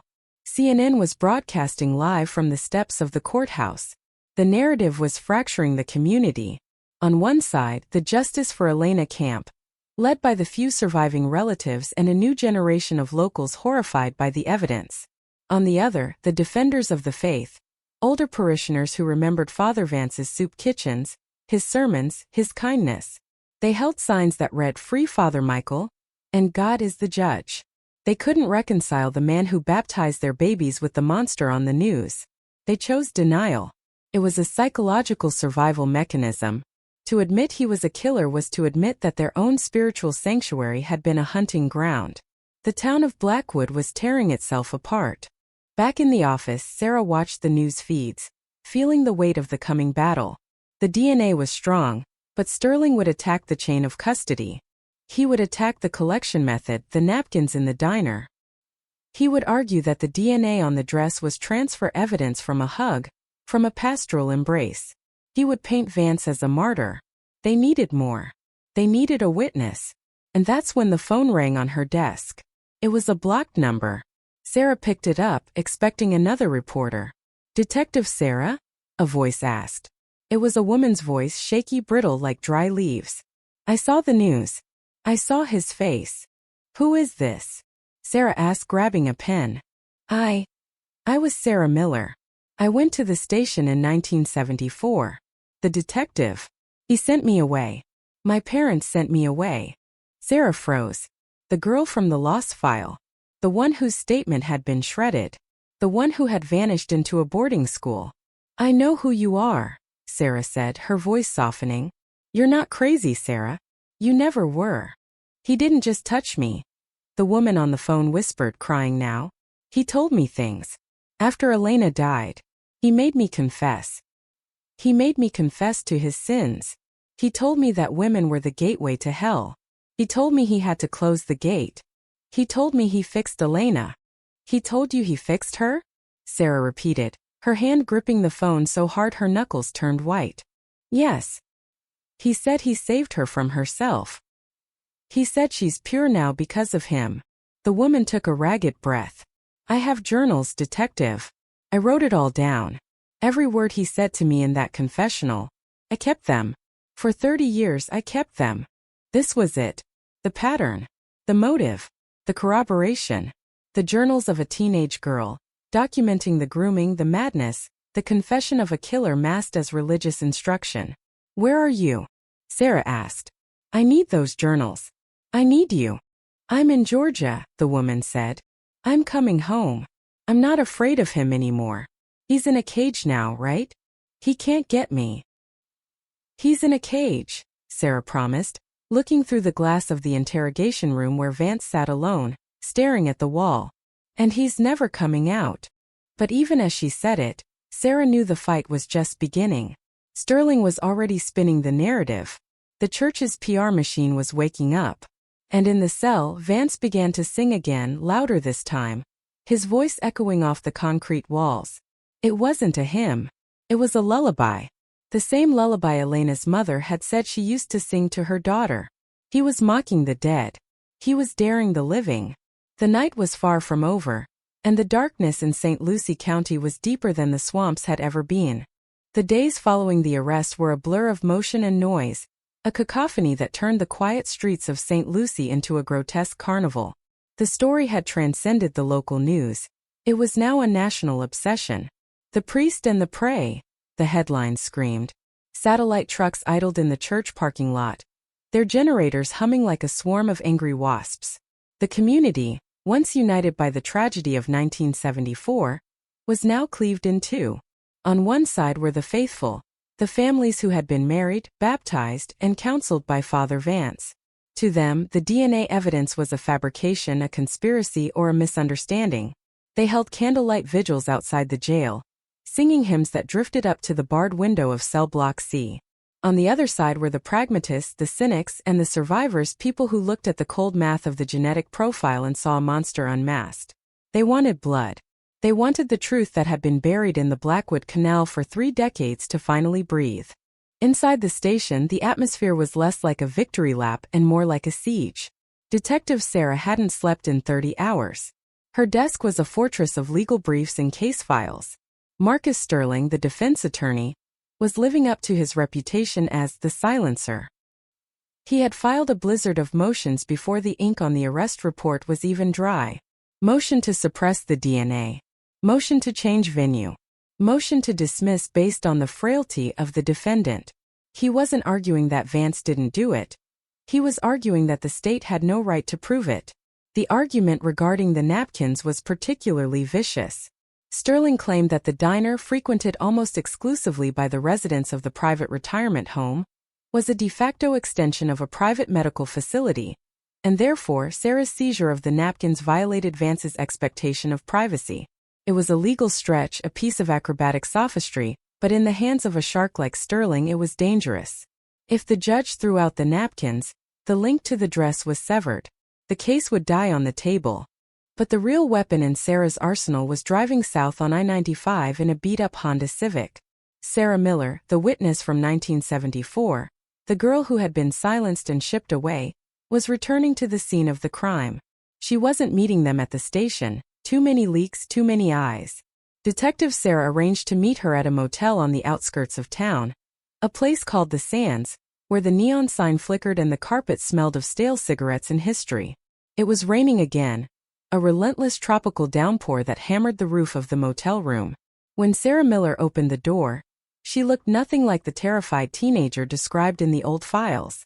She was 50 years old, her face lined with a hard-earned resilience, her hands rough from years of work. But her eyes were the same, haunted, wary, scanning the perimeter for threats. She didn't say hello. She simply stepped back and motioned the detective inside. On the bed, wrapped in plastic grocery bags, were 5 composition notebooks. The covers were faded, the corners dog-eared. These were the confession journals. Sarah Miller had written down everything. Every conversation. Every penance. Every twisted piece of advice Father Vance had whispered to her in the sanctity of the confessional booth. Detective Sarah put on latex gloves, a habit, but also a barrier against the toxicity of the words, and opened the first volume. The handwriting was looped and girlish, a stark contrast to the darkness of the content. October 14, 1974. One entry read, Father V says that beauty is a heavy burden. He says Elena Rossi carried her beauty like a cross, but she wasn't strong enough. He says the weeds must be pulled so the garden can breathe. He asked me if I felt the weeds growing inside me. I told him I didn't understand. He touched my cheek and said, I will help you. Just like I helped her. I will make you pure. Detective Sarah felt a chill that had nothing to do with the motel's air conditioning. This wasn't just grooming. This was a confession of motive. Vance viewed himself not as a murderer, but as a gardener pruning the sin from the community. Elena hadn't been killed in a fit of rage. She had been harvested. The journals painted a portrait of a man with a messianic complex, a narcissist who believed he had the divine right to decide who lived, and who died based on his own twisted definition of purity. He made me read these back to him, Sarah Miller said, her voice trembling. He used to check them. He corrected my spelling. He treated it like homework. Like he was teaching me how to be a victim. This is it, Detective Sarah said, closing the book. This establishes pattern. It establishes intent. It destroys the confused old man defense. He knew what he was doing. He was training you to be next. Sarah looked at the older woman. But you know what this means? You have to testify. The journals are hearsay without you. You have to get on that stand in front of him, in front of the cameras, and read these words. Sarah Miller looked at the rain lashing against the window. She lit a cigarette, her hand shaking. I've been running from him for 30 years. Even when he was in Daytona, even when he was in the retirement home, I felt him. He was the boogeyman in my closet. If I go up there, Sterling will tear me apart. He'll bring up the boarding school, the therapy. He'll say I'm crazy. He will, Detective Sarah admitted. He'll try to destroy you. But you're the only one who can speak for Elena. She can't tell us what he said to her. You can. Sarah Miller took a long drag, the smoke curling around her face. She crushed the cigarette out. Okay, she whispered. For Elena. Not for the law. For her. The strategy shifted. The prosecution, led by a sharp-witted district attorney named Helen Ross, decided to ambush the defense at the preliminary hearing. They wouldn't lead with the journals yet. They would keep that as the nuclear option for the trial. For the hearing, they would focus on the DNA and the flight risk.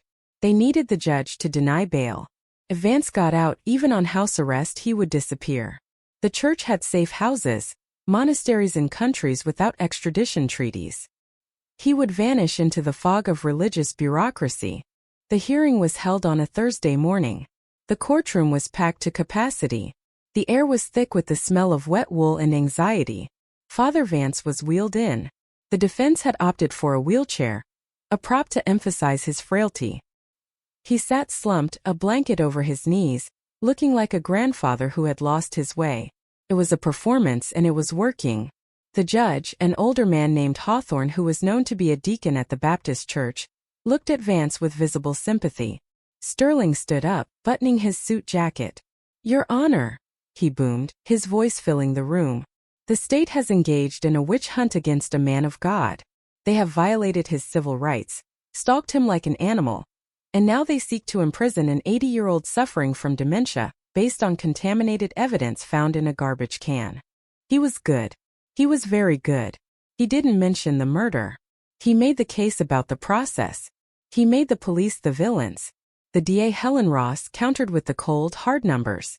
1 in 4 trillion, Your Honor. This isn't a witch hunt. It's a match. And as for his frailty, she paused, looking directly at Vance. The defendant had the strength to travel, to manage his own affairs, and to attempt to destroy evidence in that diner. His mind is sharp enough to hide his sins. Then the prosecution played their first card. They called the lab technician from Virginia. He testified with robotic precision, explaining the science, dismantling the contamination theory. The courtroom was silent as he described the skin cells found on the lace. It was clinical, irrefutable. But Sterling wasn't rattled. On cross-examination, he asked one question. Did you personally collect the sample from the diner? No, the tech said. Detective Sarah did. So you cannot verify under oath that the napkins weren't tampered with before they were sealed? You are relying on the word of a detective who has been obsessed with this case, whose predecessor was fired for obsessing over this case. I rely on the chain of custody protocols, the tech said stiffly. Protocols, Sterling sneered. Protocols are only as good as the people who follow them. He turned to the judge. We moved to exclude the DNA evidence. The room held its breath. Judge Hawthorne tapped his pen on the bench. He looked at the DNA report. He looked at Vance, who was staring at the floor, muttering a prayer. Then he looked at Detective Sarah. The tension was a physical weight pressing down on her chest. If he struck the DNA, it was over. The motion is denied, Hawthorne ruled. A collective gasp rippled through the room. The abandoned property doctrine holds. The evidence stands. Detective Sarah exhaled, a sound that was lost in the murmur of the crowd. They had won the skirmish. But Sterling wasn't done. Very well, he said, barely missing a beat. Then we move for bail. My client is not a flight risk. He is a pillar of the community with significant health issues. Remanding him to jail is a death sentence. Denied, Hawthorne said, faster this time. This is a capital murder case. The defendant will be held without bond. Vance's head snapped up. The dementia mask slipped again. He glared at the judge with a look of pure, unadulterated venom. For a second, the courtroom saw the monster. Then he slumped back down. But the damage was done. He was staying in the cage. As the bailiffs wheeled him out, A commotion erupted in the back of the courtroom. A man, red-faced and screaming, tried to push past the deputies. "He's innocent. You're crucifying him." It was one of the parishioners, a man Sarah recognized from the protests. He was tackled, handcuffed, and dragged out, but his screams lingered in the air. "You'll burn for this. All of you." It was a warning. The legal battle was moving forward, but the war on the streets was escalating. That night, Detective Sarah returned to her apartment to find her front door unlocked. The lock hadn't been picked. It had been forced. She drew her weapon, entering the dark apartment, clearing the rooms one by one. Nothing was missing. Her TV was there. Her laptop. But on her kitchen table, centered on a placemat, was a single object. It was a small plastic figurine of a saint. St. Jude, the patron saint of lost causes. And around its neck was a piece of white lace, tied in a miniature noose. It was a message. "We can get to you." Sarah didn't call the police. She didn't call the lieutenant. She holstered her gun, walked to the window, and closed the blinds. She picked up the figurine and threw it in the trash. They wanted her afraid. They wanted her to back off. But all they had done was confirm what she already knew. The rot in this town went deeper than one priest. Vance had enablers. He had protectors. And now she was going to have to hunt them too. She picked up her phone and dialed the motel where Sarah Miller was hiding. "Pack your bags," she said. "We're moving you. Tonight. Nowhere is safe." The trial was set to begin in 3 months. 3 months of threats, of legal maneuvering, of digging into the past. But as Sarah looked at the darkness outside her window, she realized the most terrifying part wasn't the man in the cell. It was the question that the figurine posed. Who else knew?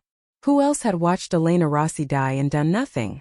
The conspiracy of silence was about to be broken, and the sound of it shattering would be deafening. The extraction of Sarah Miller was executed with the tension of a military op, under the cover of a storm that refused to break. Detective Sarah bypassed the standard safe houses, places listed on department servers that she now knew were compromised. Instead, she drove 3 hours south, deep into the marshlands, to a fishing cabin owned by her uncle, a place off the grid, where the only eyes watching were the egrets and the stars. Sarah Miller sat in the passenger seat, clutching her bag of journals like a life raft, her face illuminated intermittently by the rhythmic sweep of the wipers. She didn't speak. She didn't have to. The terror radiating off her was loud enough. They were 2 women against a machine that had been grinding down the truth for decades, and the message on the kitchen table, the hanged saint, had made it clear that the machine was now hunting them. After settling the witness and leaving her with a burner phone and a loaded .38 revolver, Detective Sarah drove back into the belly of the beast. The drive was a gauntlet of paranoia. Every set of headlights in her rearview mirror looked like a tail. Every static crackle on her police radio sounded like a coded order to intercept. When she walked back into the precinct at 4 a.m., the building felt different. It wasn't a sanctuary of law anymore. It was a cage of glass and concrete where secrets were currency. She went straight to the security room, bypassing the front desk. She needed to know who had entered her apartment, who had planted the figurine. But when she pulled the digital logs for the keycard access to the evidence lockers, where she had briefly stored her personal keys, the screen blinked back a corrupted file error. Data missing. It was the digital equivalent of the shredded statement from 1974. The cover-up wasn't history. It was a legacy system, running in the background, updated by a new generation of enablers. By sunrise, the next phase of the defense's strategy detonated. Marcus Sterling hadn't been sleeping either. He had been spinning a narrative. The morning papers didn't lead with Vance's DNA. They led with a leaked story about the mystery witness. The headline was brutal. Accusers past. A history of institutionalization and instability. Sterling had dug up Sarah Miller's records from the boarding school in Georgia, records that were supposed to be sealed. He painted her not as a survivor, but as a hysteric, a woman with a delusional persecution complex, who had been obsessed with the priest since she was a teenager. The leak was surgical. It was designed to poison the jury pool before they were even selected. The radio talk shows lit up with callers calling Sarah Miller a gold digger and a mental case. The town's denial was finding a new target. It was easier to believe a woman was crazy than to believe a priest was a killer. Detective Sarah sat at her desk, watching the character assassination unfold on the TV in the corner.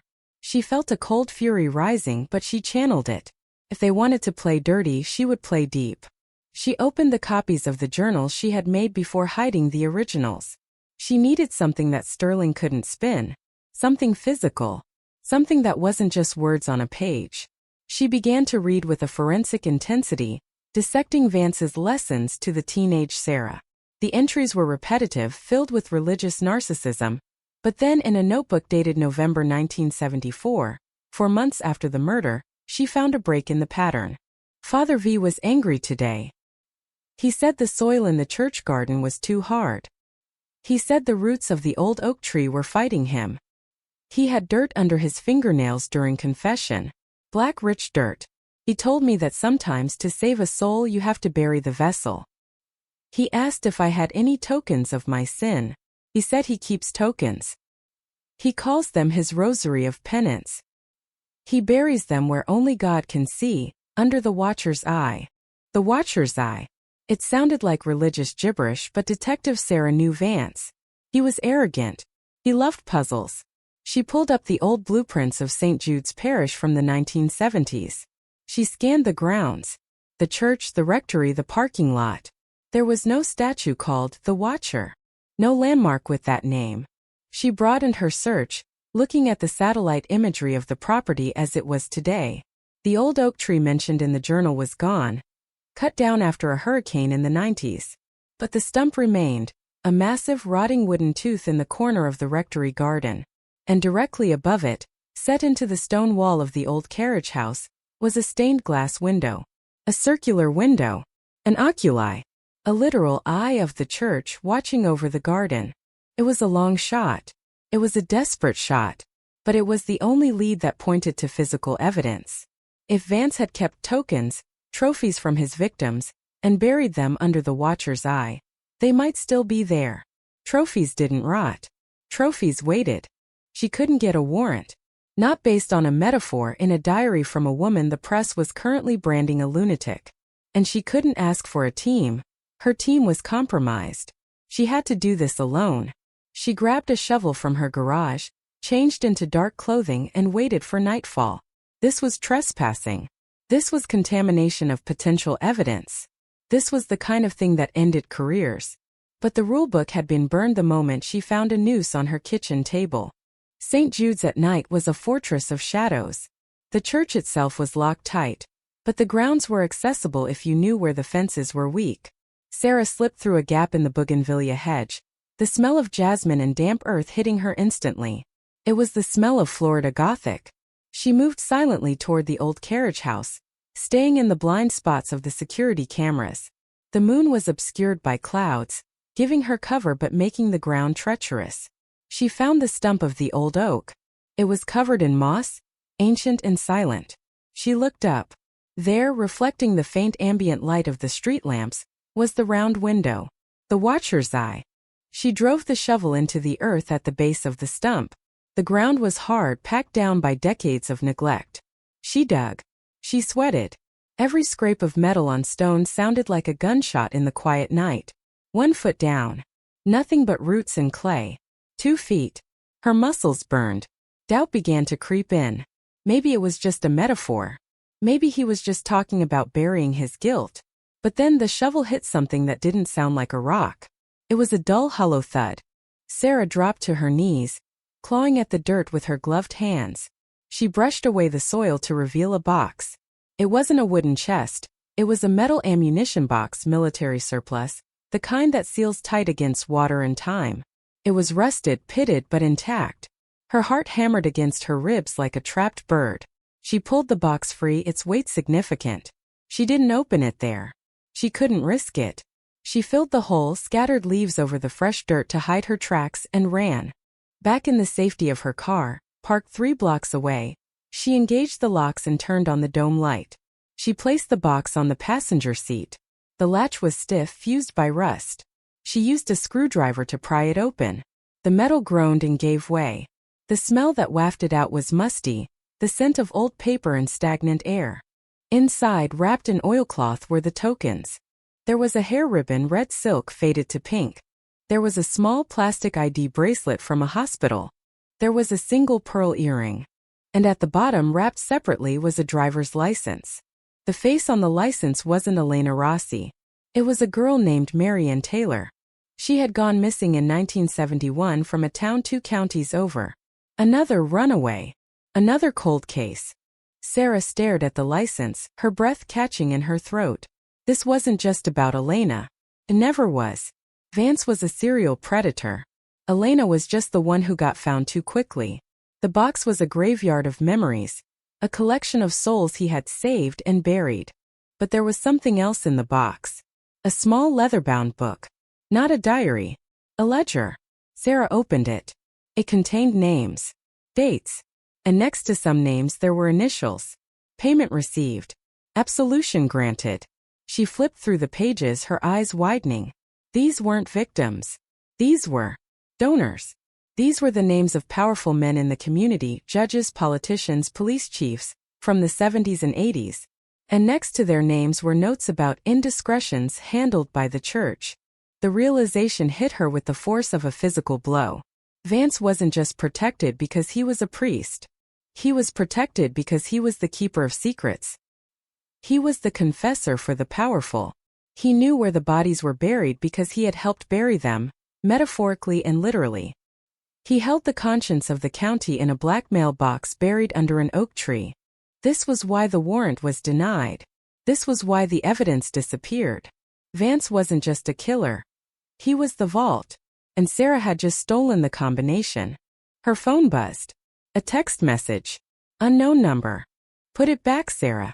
Or the next box we bury will be yours. They were watching. They had been watching the whole time. Sarah looked at the box, then at the dark street outside. She put the car in gear. She wasn't going home.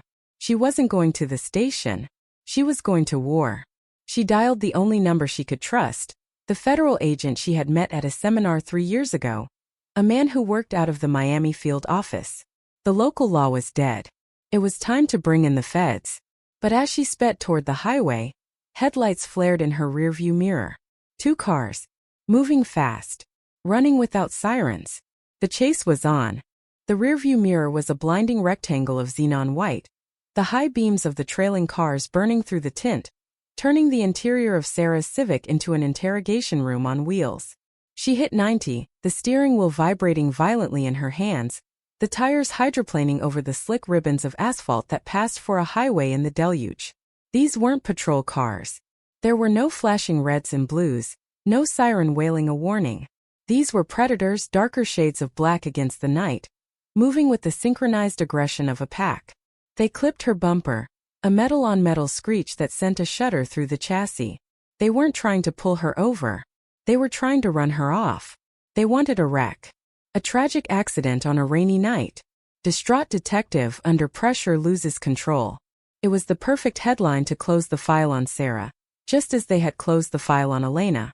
Sarah knew the roads of St. Lucie County better than she knew the lines on her own face.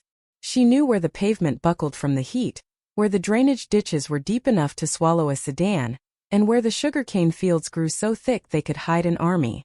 She killed her headlights. It was suicidal at 90 miles an hour, plunging into a world of absolute darkness, guided only by the lightning flashes that illuminated the sawgrass like strobe lights in a nightmare. She yanked the wheel hard to the right, aiming for a service road she prayed was still there, a gravel track used by the cane cutters during harvest. The Civic hit the gravel with a bone-jarring impact, the suspension screaming, sliding sideways in a spray of mud and stone. She fought the slide, pumping the brakes, wrestling the car back into a straight line as the heavy sedans behind her overshot the turn, their brake lights flaring red in the mist before they vanished down the highway. She didn't stop. She drove deep into the cane, the stalks whipping against the doors like 1,000 fingers trying to hold her back. She drove until the gravel turned to dirt, and the dirt turned to mud, and finally, she killed the engine under the canopy of an old banyan tree, the silence of the swamp rushing back in to fill the void left by the roar of the chase. Her heart was hammering against her ribs, a frantic rhythm that matched the ticking of the cooling engine. She was alive, but she was now officially a fugitive. She reached for the metal box on the passenger seat, her hands trembling. This was the reason for the chase. This rusty ammunition box was the radioactive core of the town's corruption. She turned on the map light, shielding it with her hand to keep the glow contained. She opened the ledger again. The names she had glimpsed earlier were just the surface. As she turned the pages going back through the decades, the true scope of Vance's power revealed itself. It wasn't just about money or political favors. It was about sins. Vance had operated a clearinghouse for guilt. Judge William Hawthorne, 1984. DUI involving injury. Counseled by Father V. Charges dropped. Donation to St. Jude's Roof Fund. $10,000. Sheriff Jim Brody, father of the current lieutenant. 1979. Domestic incident.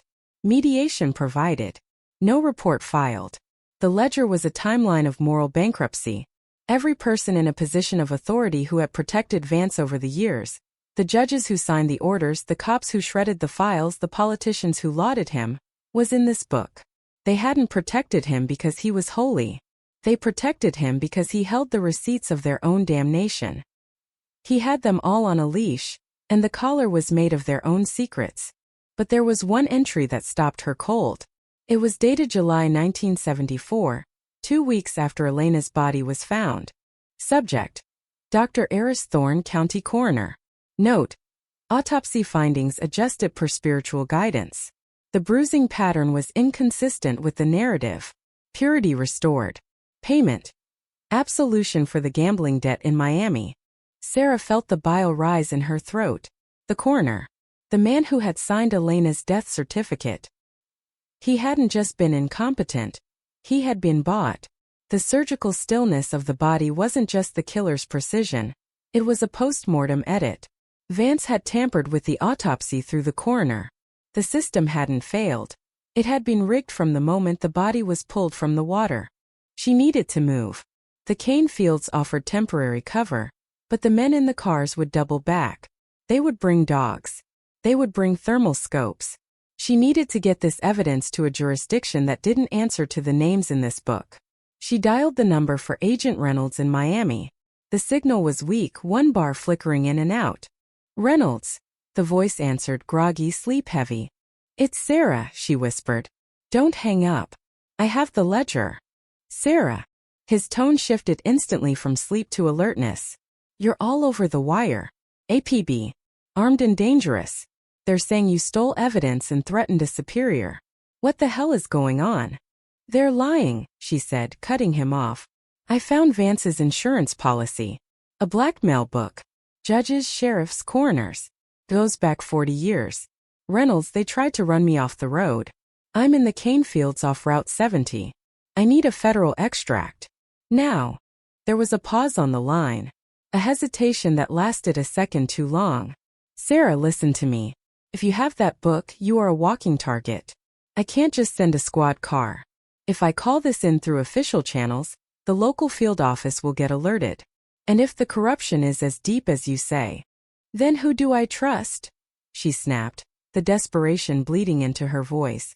You trust no one, Reynolds said. Bring it to me. But don't come to the office. Meet me at the federal courthouse in Miami. The steps. In daylight. There are cameras everywhere. Public witnesses. If they try to take you there, it's a federal incident. Can you make it to Miami? I'm in a swamp, Reynolds. My car is marked.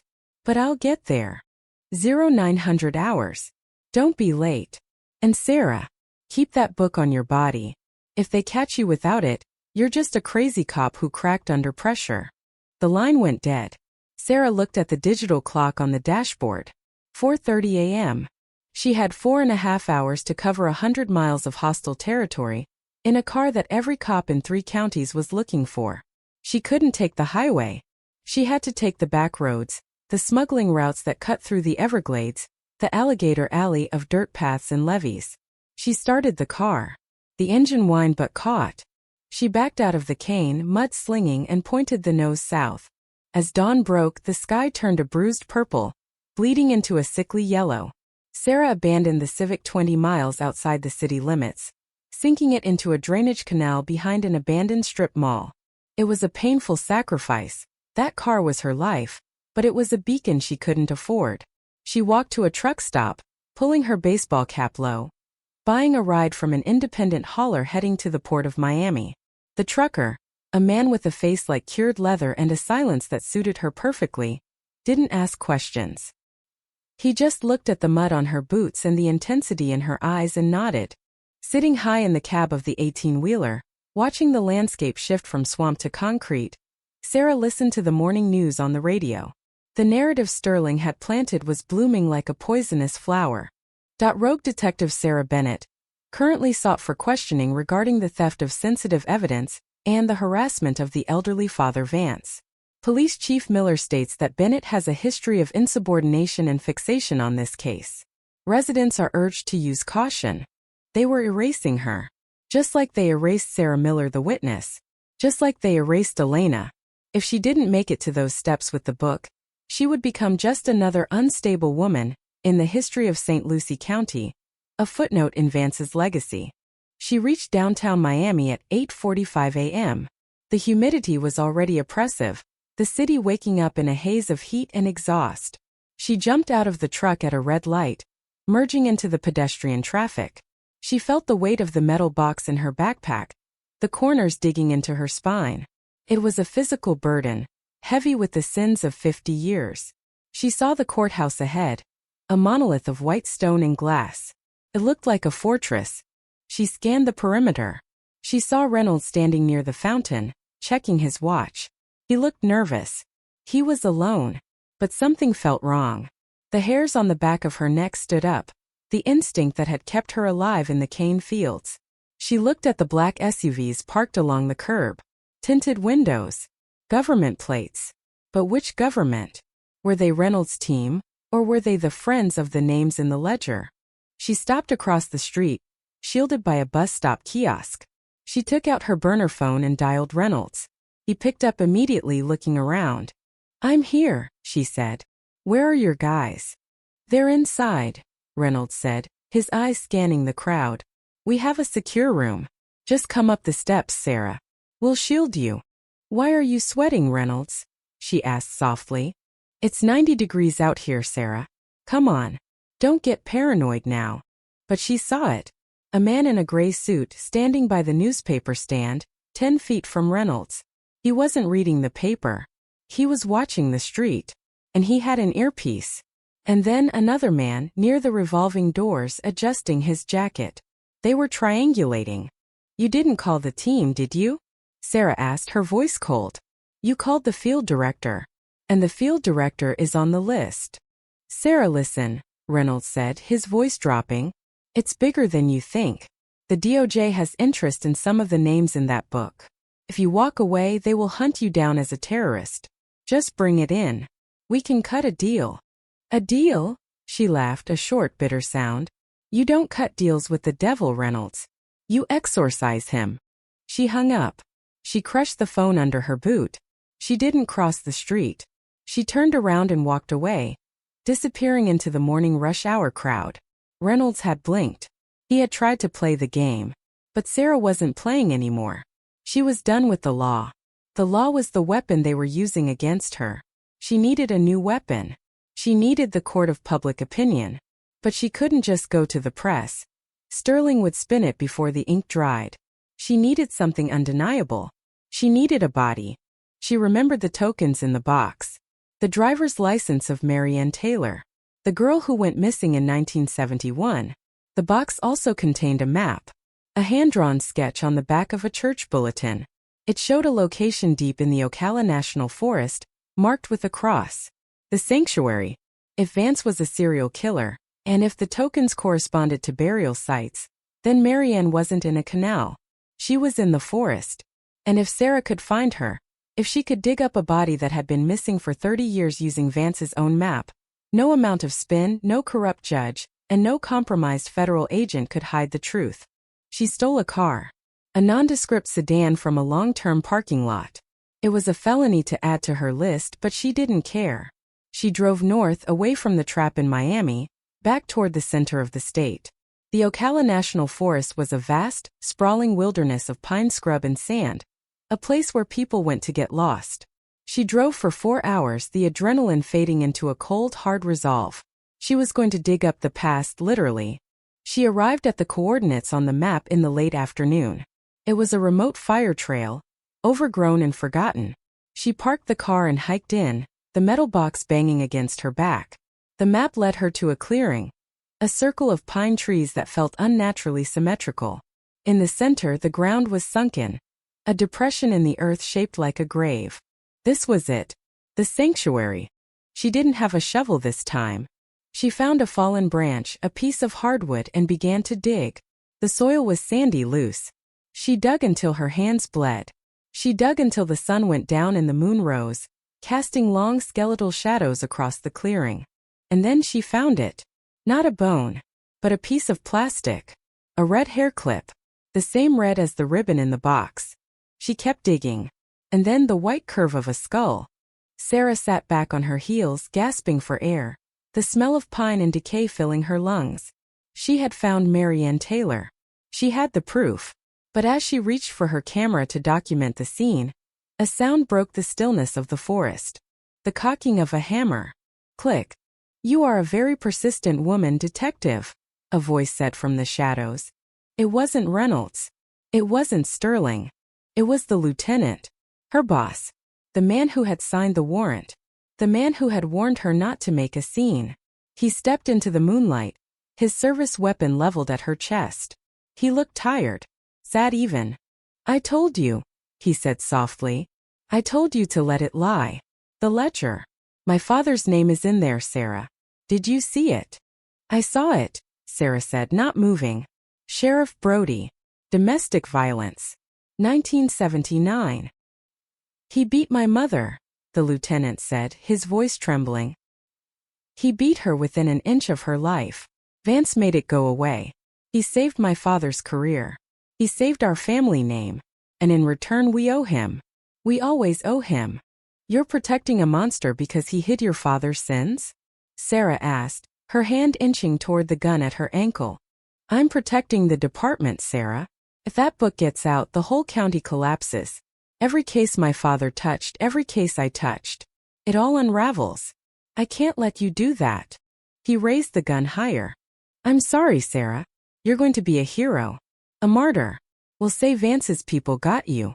We'll catch them. We'll close the case. But the book stays here." Sarah looked at the skull of Mary Ann Taylor, then at the man she had trusted for 5 years. She realized then that the cold case wasn't just about the dead. It was about the living who were already dead inside. "You'll have to bury me with her," Sarah said. "Because I'm not giving it to you." The lieutenant tightened his finger on the trigger. The forest held its breath. The gunshot didn't sound like a crack.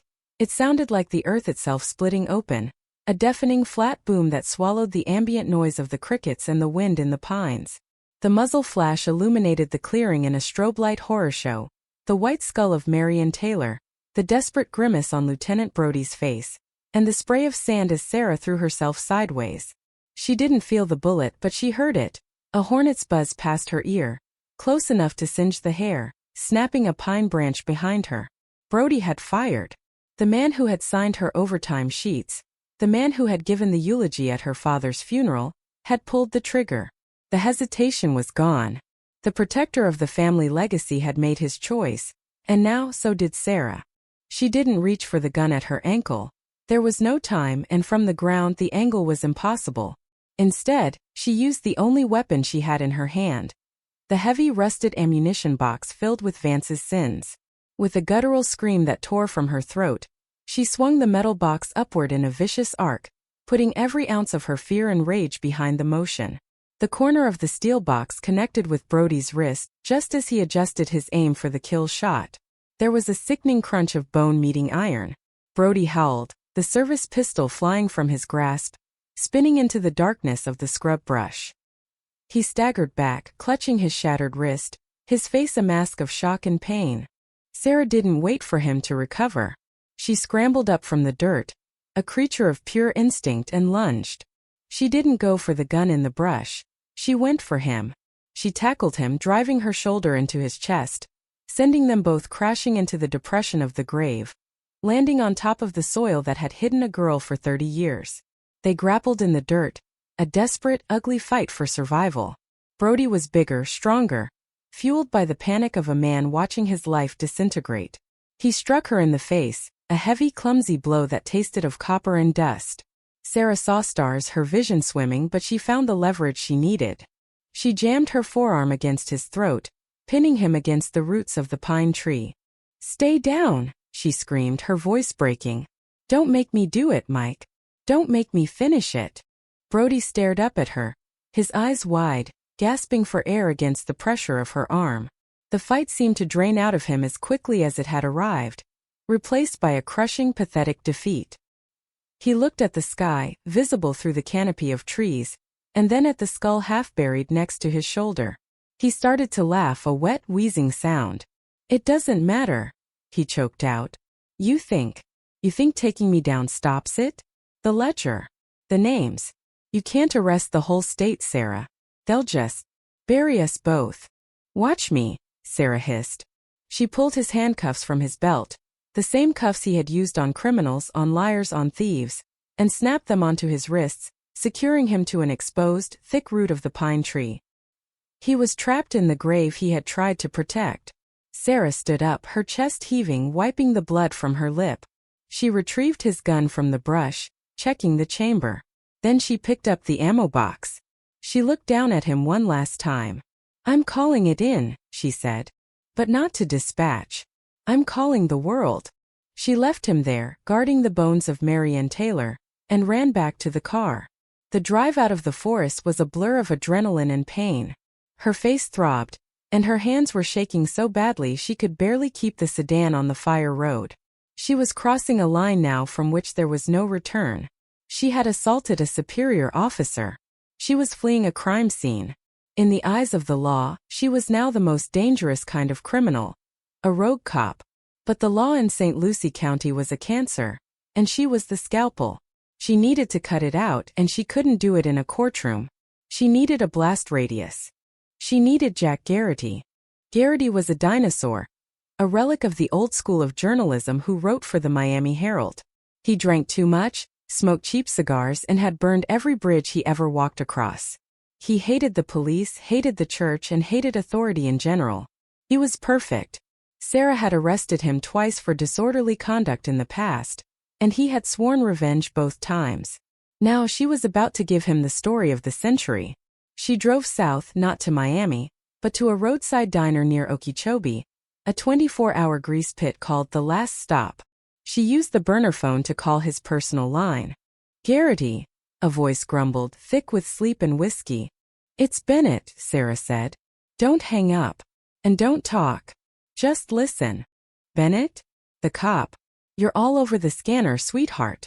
They say you cracked up. Stole evidence. Assaulted a federal. You calling to surrender?" "I'm calling to make you famous, Jack. Or get you killed. Depending on how fast you can type." The line went silent. The journalist in him woke up. "I'm listening. I have the ledger. Vance's ledger. Judges. Sheriffs. The coroner. And I have the location of a body. A second victim. I need to go live, Jack. Not tomorrow. Not next week. Now. I need the internet. I need the wires. I need it so big that they can't sweep it. Where are you?" "The Last Stop. Booth 4. You have 1 hour. If I see a cop car before I see you, I burn the book and I disappear." She hung up. She walked into the diner, carrying the ammo box wrapped in her jacket like a bomb. She ordered a black coffee and sat in the back watching the door. The wait was agonizing. Every set of headlights that swept across the parking lot made her hand tighten on the gun hidden under the table. She opened the ledger one more time, looking at the names. It wasn't just a list of crimes. It was a map of the human condition. Greed, lust, fear. Vance had played them all like a grand organ. 55 minutes later, a battered station wagon skidded into the lot. Garrity spilled out, looking disheveled, wearing a wrinkled trench coat over pajamas. He didn't look like a savior. He looked like a wreck. But when he walked in and saw Sarah, the dirt on her face, the blood on her shirt, the intensity in her eyes, he stopped. He sat down opposite her. He didn't ask for a menu. He looked at the box. Is that it? He whispered. Sarah slid the ledger across the table. That's the copy, she lied. I kept the original in a safe place. This has everything. The payoffs. The cover-ups. The location of the grave in Ocala is marked on the map inside. Lieutenant Brody is there right now, handcuffed to a tree next to the remains of Mary and Taylor. Garrity's eyes bulged. You cuffed Brody? The sheriff's son. He tried to kill me, Jack. He's one of them. They all are. Garrity opened the book. He scanned a page. His face went pale. He looked up at her, and for the first time there was no cynicism in his eyes. Just fear. Jesus, Sarah. This is the governor. This is the archbishop. This isn't a story. This is a coup. Can you run it? She asked. Run it. Garrity laughed, a manic, nervous sound. I'm going to upload the scans to the server right now. Then I'm calling the AP. Then CNN. By the time the sun comes up, this book will be on every desktop in America. They can't kill 1 million downloads. He pulled a laptop from his bag, a clunky heavy machine, and plugged it into the phone line near the booth. The sound of the dial-up modem screeching was the sweetest music Sarah had ever heard. It was the sound of the dam breaking.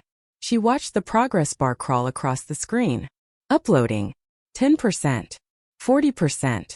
You know what happens when this finishes? Garrity asked, not looking up from the screen. Your life is over.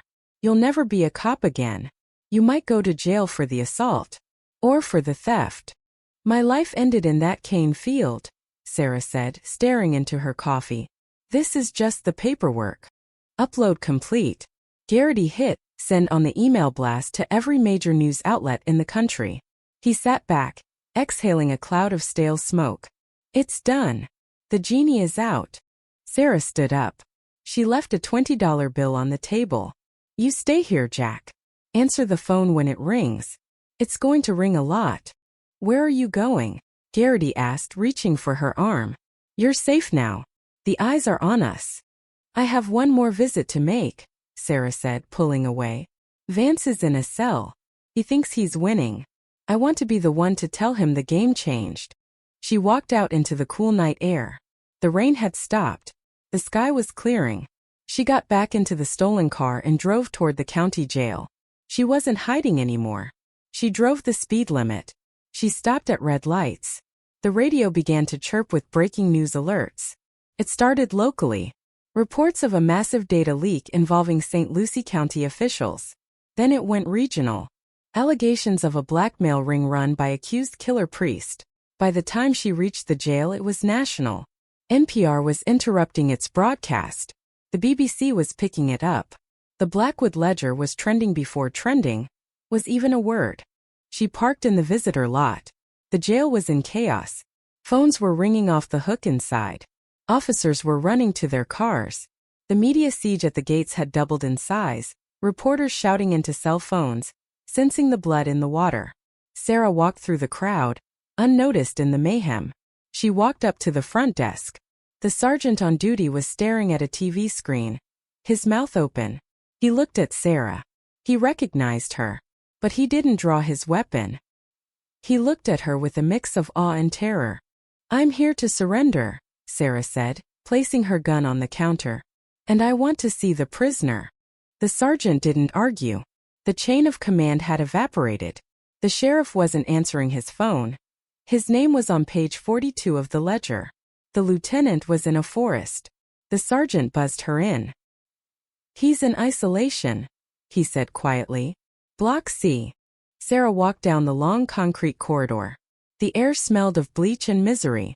She reached the cell at the end of the hall. Father Michael Vance was awake. He was sitting on his bunk, his hands folded in his lap, looking serene. He hadn't heard the news yet. He had no radio, no TV. He looked up as Sarah approached the bars. He smiled, that same benevolent, predatory smile. Detective, he said softly. You look terrible. Have you been wrestling with your demons? Sarah stood gripping the cold steel bars. She didn't smile. She didn't shout. She just looked at him with a profound, exhausted pity. I found Marianne, she said. Vance's smile didn't falter, but his eyes went still. I don't know that name. You drew a map, Sarah continued. She was under the pines. In the sanctuary. Lieutenant Brody was guarding her, but he's indisposed right now. Vance stood up slowly. He walked to the bars. You are a very imaginative young woman, but finding old bones proves nothing. And Brody? Well, poor Brody has always been unstable. I found the box, Michael, Sarah said. She reached into her pocket and pulled out a single page she had torn from the ledger. A copy, crumpled and stained. She held it up. The Blackwood ledger. The names. The payments. The coroner. The judges. The sheriff. For the first time since 1974, the mask shattered completely. Vance's face went slack. The color drained from his skin, leaving him looking like wet parchment. He reached through the bars, snatching at the paper, but Sarah pulled it back. It's gone, she said. It's everywhere. It's on the internet. It's on the news. It's on the desk of the FBI director in Washington. Your insurance policy just expired. Vance gripped the bars, his knuckles white. The tremor in his hands was violent now. You foolish girl. Do you know what you've done? You haven't just destroyed me. You've destroyed the church. You've destroyed the faith of thousands. You've burned down the temple. No, Sarah said, turning to walk away. I just turned on the lights. The temple was already ash. As she walked back down the corridor, leaving him alone in the silence, a howl erupted from the cell behind her. It wasn't a scream of anger. It was a scream of a man who realizes he is no longer a god, just an inmate. It was a primal, terrified sound that echoed off the concrete walls. Sarah walked out into the booking area. The feds were there now, real feds, a tactical team swarming the lobby, securing the building. They weren't there to arrest her. They were there to take control of a county that had ceased to function. Agent Reynolds was there, looking pale. He saw Sarah. He didn't arrest her. He walked over and handed her a bottle of water. You started a fire, Sarah, he said, his voice full of disbelief. Washington is burning. The Vatican is calling. You actually did it. Did you get Brody? Sarah asked, taking the water. We got him, Reynolds nodded. He's in custody. He's talking. They're all talking. It's a race to see who can cut a deal first. And Vance. He's on suicide watch, Reynolds said. We're moving him to federal holding in an hour. He's never going to see the sun again. Sarah sat down on a bench. The adrenaline finally crashed. Her hands stopped shaking, replaced by a numbness that spread through her body. It was over. The cold case was solved. The monster was caught. The corruption was exposed. But there was no cheering. No parade. Just the quiet, heavy realization of the cost. But the story wasn't quite done. Because as the sun rose over St. Lucie County, illuminating the swamps and the strip malls, the people began to wake up. They turned on their TVs. They logged onto their computers. And they saw the truth. The denial broke. The protests outside the jail stopped. The Free Father Vance signs were lowered. In their place, a new sound began to rise. Not a shout, but a weep. A collective mourning for the illusion they had lived in. And in the evidence room, sitting in a sterile plastic bag, the silver crucifix that had started it all, the one found in Elena Rossi's hand, seemed to gleam a little brighter under the fluorescent lights. It was no longer a symbol of a savior. It was evidence. And it had finally done its job.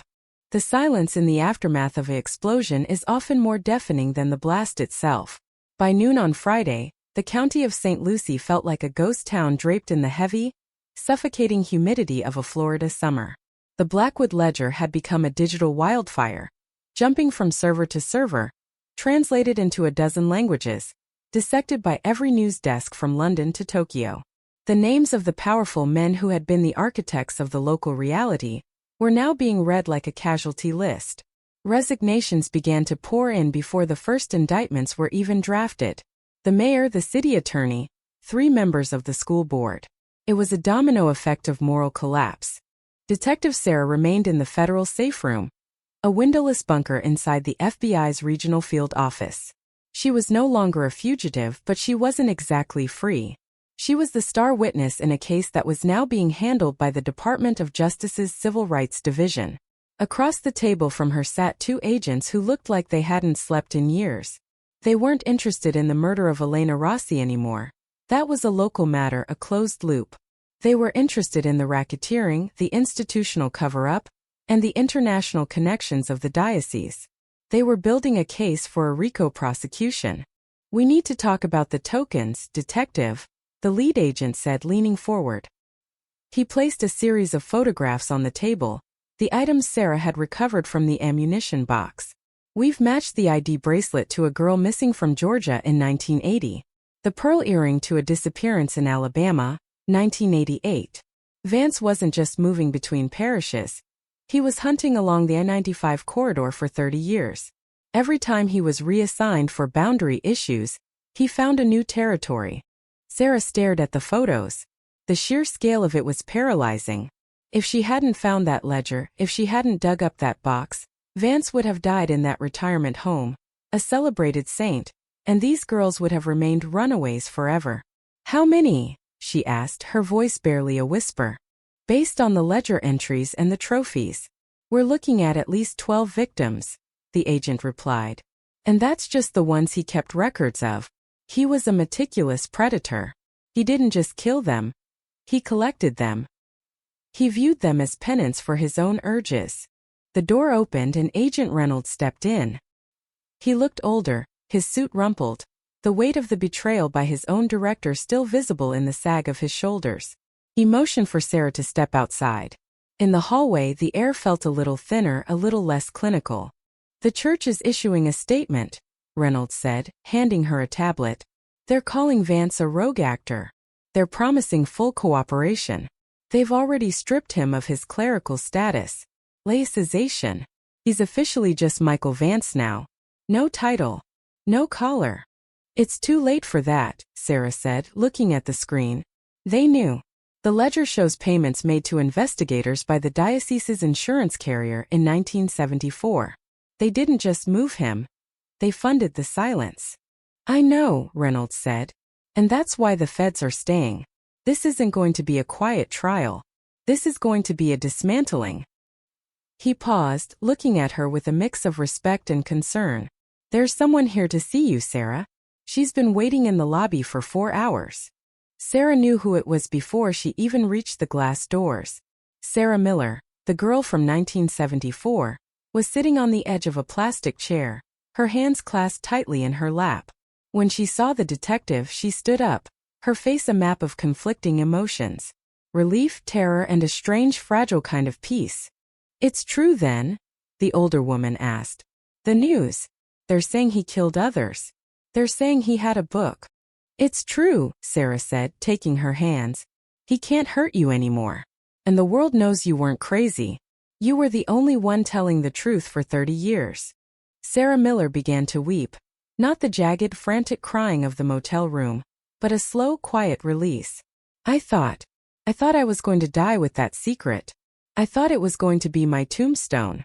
"No," Sarah said. "It's his tombstone now." But as the day turned to evening, a new development rippled through the office. The local jail where Vance was being held pending federal transfer was under siege. Not by a mob wanting to free him, but by a mob wanting justice. The barricades were buckling. The local police, leaderless and demoralized, were struggling to maintain order. The feds decided to move the transfer up. They were going to move Vance under the cover of darkness, using a high-security transport van and a decoy convoy. Sarah watched the preparations from the monitors. She saw the van pull into the sally port of the county jail. She saw the tactical teams in their black gear, their faces hidden by masks. And then she saw him. Michael Vance was led out in a bright orange jumpsuit, heavily shackled. He looked smaller than he had in the cell. The holy man persona had completely evaporated, leaving behind a frail, hollowed-out old man who looked confused by the lights and the noise. As he was being ushered toward the van, he stopped.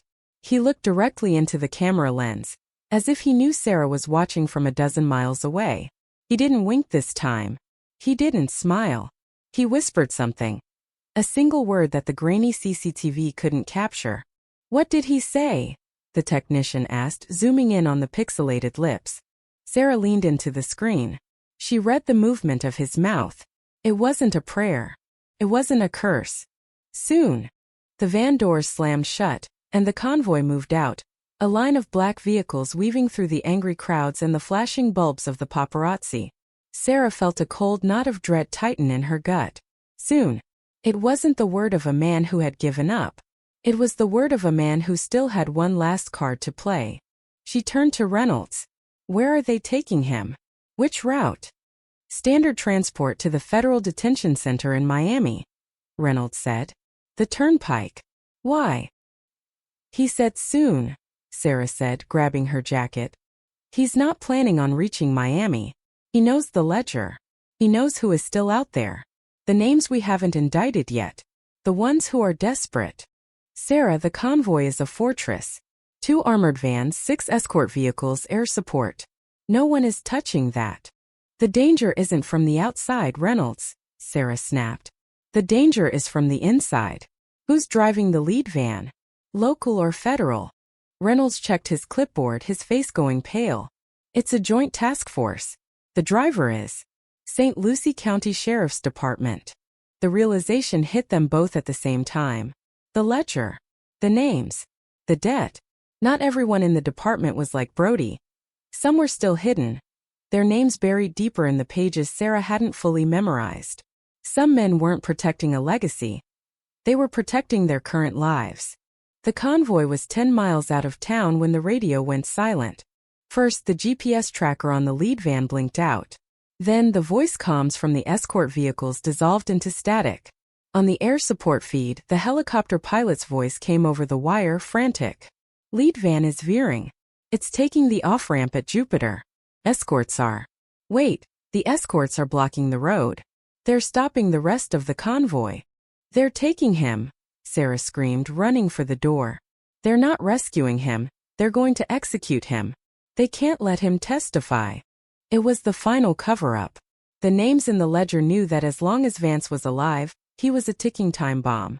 The federal trial would bring everything into the light of day. But if the monster was killed in a tragic escape attempt or a convoy ambush, the secrets would die with him. The powerful would stay powerful. The ledger would be dismissed as the ramblings of a dead serial killer. Sarah jumped into Reynolds' car, and they tore out of the parking lot, tires screaming. They were miles behind, chasing a ghost. The night was black, the stars hidden by a fresh layer of storm clouds. They reached the Jupiter off-ramp 10 minutes later. The scene was chaos. 2 of the escort vehicles, driven by local deputies, had been crashed across the road, creating a bottleneck that had trapped the federal agents in the rear. There was shouting, guns drawn, a standoff between local and federal law. Sarah didn't stop. She drove the car onto the shoulder, bypassing the wreck, and sped down the dark, wooded road where the lead van had vanished. This was the dead-end trail, a path that led to a decommissioned quarry. It was a place of silence and stone. They found the van 5 minutes later. It was parked at the edge of the quarry, its back doors wide open. The driver was lying on the ground, a single gunshot wound to the head, a professional hit staged to look like a struggle. Vance was gone. Sarah grabbed a flashlight and ran toward the edge of the pit. The quarry was a massive, jagged wound in the earth, filled with stagnant green water at the bottom. She swept the beam across the rocks. There. 2 figures were standing on a ledge halfway down the quarry wall. One was Vance, still in his orange jumpsuit, his hands cuffed behind his back. The other was a man in a dark suit, his face obscured by the shadows. He was holding a suppressed pistol to the back of Vance's head. "Stop!" Sarah screamed, her voice echoing off the limestone walls. The man in the suit turned. The flashlight caught his face for a split second. It was Judge Hawthorne, the man who had signed the warrant, the man who had denied the bail, the man who was a deacon at the Baptist church, the man who, according to the ledger, had paid Vance $10,000 in 1984 to bury a DUI. "Detective," Hawthorne said, his voice remarkably calm, "you should have stayed in Miami. This is a local matter. We take care of our own. You're going to kill a man in cold blood to hide a 20-year-old car accident?" Sarah yelled, her own gun leveled at his chest. "It's over, William. The ledger is public. Everyone knows. They know about the money, Hawthorne said, a twisted smile touching his lips. But they don't know about the rest. They don't know what else Michael did for us. If he talks, the world ends. For all of us. Vance turned his head, looking at Sarah. He looked remarkably peaceful. Do it, William, he whispered. Send me to my father. I've already done my work. The seeds are planted. Sarah, don't. Reynolds shouted, catching up to her, his weapon drawn. But it was too late. Hawthorne didn't fire at Sarah. He turned back to Vance, his eyes filled with a terrifying righteous zeal. Absolve me, Michael, he muttered. He pulled the trigger. The sound was a soft thud. Vance's body lurched, then pitched forward, tumbling off the ledge. He fell in silence, a flash of orange against the gray stone, before hitting the water below with a heavy final splash. Hawthorne turned the gun on himself, placing the barrel under his chin. For the greater good, he whispered. The second shot echoed through the quarry. Hawthorne collapsed, his body sliding down the rocks after the priest. Silence returned to the quarry. The ripples in the green water smoothed out. The secrets were buried. Sarah stood at the edge, the flashlight slipping from her hand, its beam tracing a path down into the dark. She felt a cold, hollow emptiness. They had won, and yet they had lost. The monster was dead, but so were the answers. The ledger would be analyzed, the names would be shamed, but the true depth of the horror, the why, the how, the full list of the vanished, was now under 30 feet of brackish water. As the sirens of the federal reinforcements finally began to wail in the distance, Sarah looked up at the sky. A single star broke through the clouds. It didn't feel like hope. It felt like a cold, distant eye watching a world that had finally, painfully run out of lies. The cold case was over. But the haunting was just beginning. The water in the quarry didn't churn. It simply swallowed the bodies and went still. A mirror of dark glass reflecting the flashing red and blue lights of the arriving federal fleet. Michael Vance was gone. Judge Hawthorne was gone. The two men who held the keys to the most intricate web of depravity in Florida's history had opted for the ultimate silence. Detective Sarah stood on the jagged limestone ledge, her lungs burning with the humid night air, watching the bubbles rise and vanish. The surgical stillness she had first read about in Elena Rossi's 1974 file had finally claimed the killer himself. The next 48 hours were a blur of federal debriefings, forensic divers, and political carnage. The recovery of the bodies was a grim, underwater operation. When they hauled Vance's remains from the silt, he looked less like a monster and more like a discarded doll, his orange jumpsuit heavy with the weight of the water. In his pocket they found a small waterproof pouch. Inside wasn't a weapon or a map, but a single ancient Polaroid photo cracked and yellowed. It was Elena Rossi sitting on the steps of St. Jude's smiling at the camera. A photo her family didn't even know existed. He had kept her with him until the very end, a trophy of his first harvest. But as the FBI waded through the aftermath, the Blackwood ledger began to bear its jagged fruit. With Vance dead and Hawthorne's suicide acting as a de facto confession, the wall of silence around the county's elite crumbled. The Department of Justice didn't just issue subpoenas, they issued warrants. By Monday morning, the sheriff's department was a hollow shell. Half the senior command was in handcuffs, charged with obstruction of justice and racketeering. The local matter Hawthorne had spoken of had become a federal cleanup of unprecedented proportions. Sarah, however, found no peace in the headlines. She sat in a sterile office in Miami, staring at a map of the Southeast. The FBI had confirmed that the tokens in the ammunition box linked Vance to 12 distinct disappearances across 4 states. 12 families were about to receive a phone call that would shatter their lives and answer their decades-old prayers in the cruelest way possible. She thought of Marianne Taylor's skull in the forest, and the red hair ribbon, and the single pearl earring. The cold case wasn't a single file anymore. It was a cemetery of forgotten girls. "You're being hailed as a hero, Sarah," Agent Reynolds said, walking into the room with 2 coffees. He looked exhausted.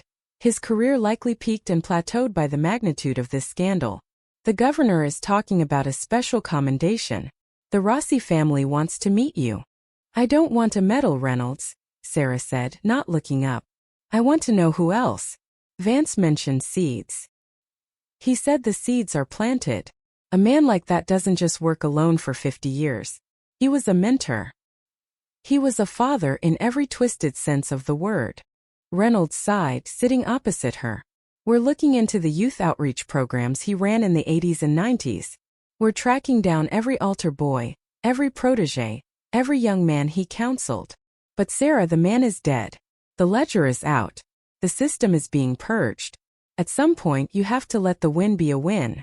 It's not a win until I know what happened to the lady in the lake, Sarah countered, referring to a 1981 case from New York that had appeared in a cryptic footnote in the back of Vance's ledger. There are names in that book that aren't people. They're locations. The orchard. The blue room. The sanctuary. We only found one sanctuary, Reynolds. How many more are there? The phone on the desk buzzed. It was a call from the forensic lab in Virginia. The lead technician's voice was tight, vibrating with a new kind of urgency. Detective? We just finished the deep scan of the ammunition box itself. The metal. We used a new chemical wash to look for latent prints or markings that might have been etched into the steel and later rusted over. And? Sarah asked, her grip tightening on the receiver. There's a name etched into the bottom, under the lead lining. It's not Vance. It's a name we missed because it was hidden behind the rust. What's the name? Miller, the technician said. Detective Elias Miller. Your predecessor from 1974. Sarah felt the blood turn to ice in her veins. Miller, the man who had obsessed over the case, the man who had supposedly died of a broken heart and a failed liver in 1980. The man whose unauthorized notes Sarah had been using as a roadmap.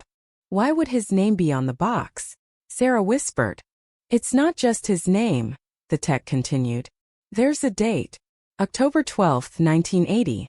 That's 2 weeks after his official death date. Detective. Miller didn't die of natural causes, and he didn't leave that box for you to find it by accident. He was part of the insurance policy. He wasn't Vance's enemy. He was his auditor. The realization hit her like a physical blow.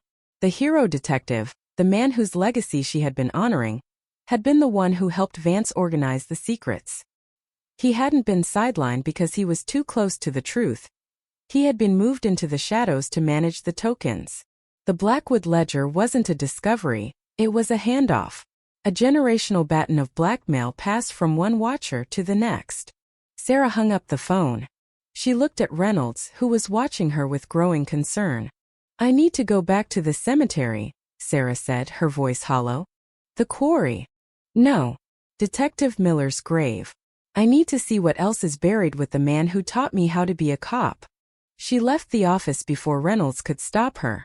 She drove north back toward St. Lucie, the sun setting behind the orange groves, casting long bloody shadows across the road.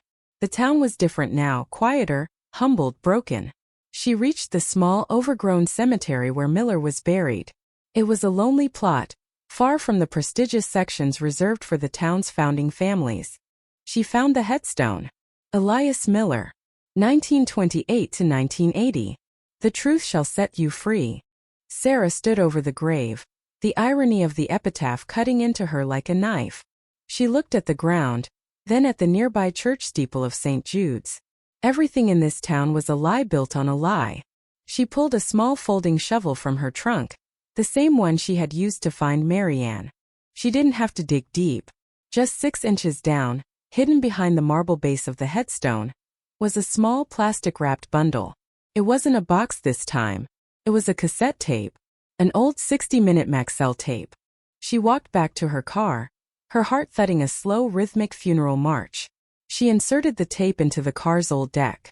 The hiss of the magnetic ribbon filled the cabin, a ghostly white noise that lasted for 10 seconds. Then a voice. It was Miller.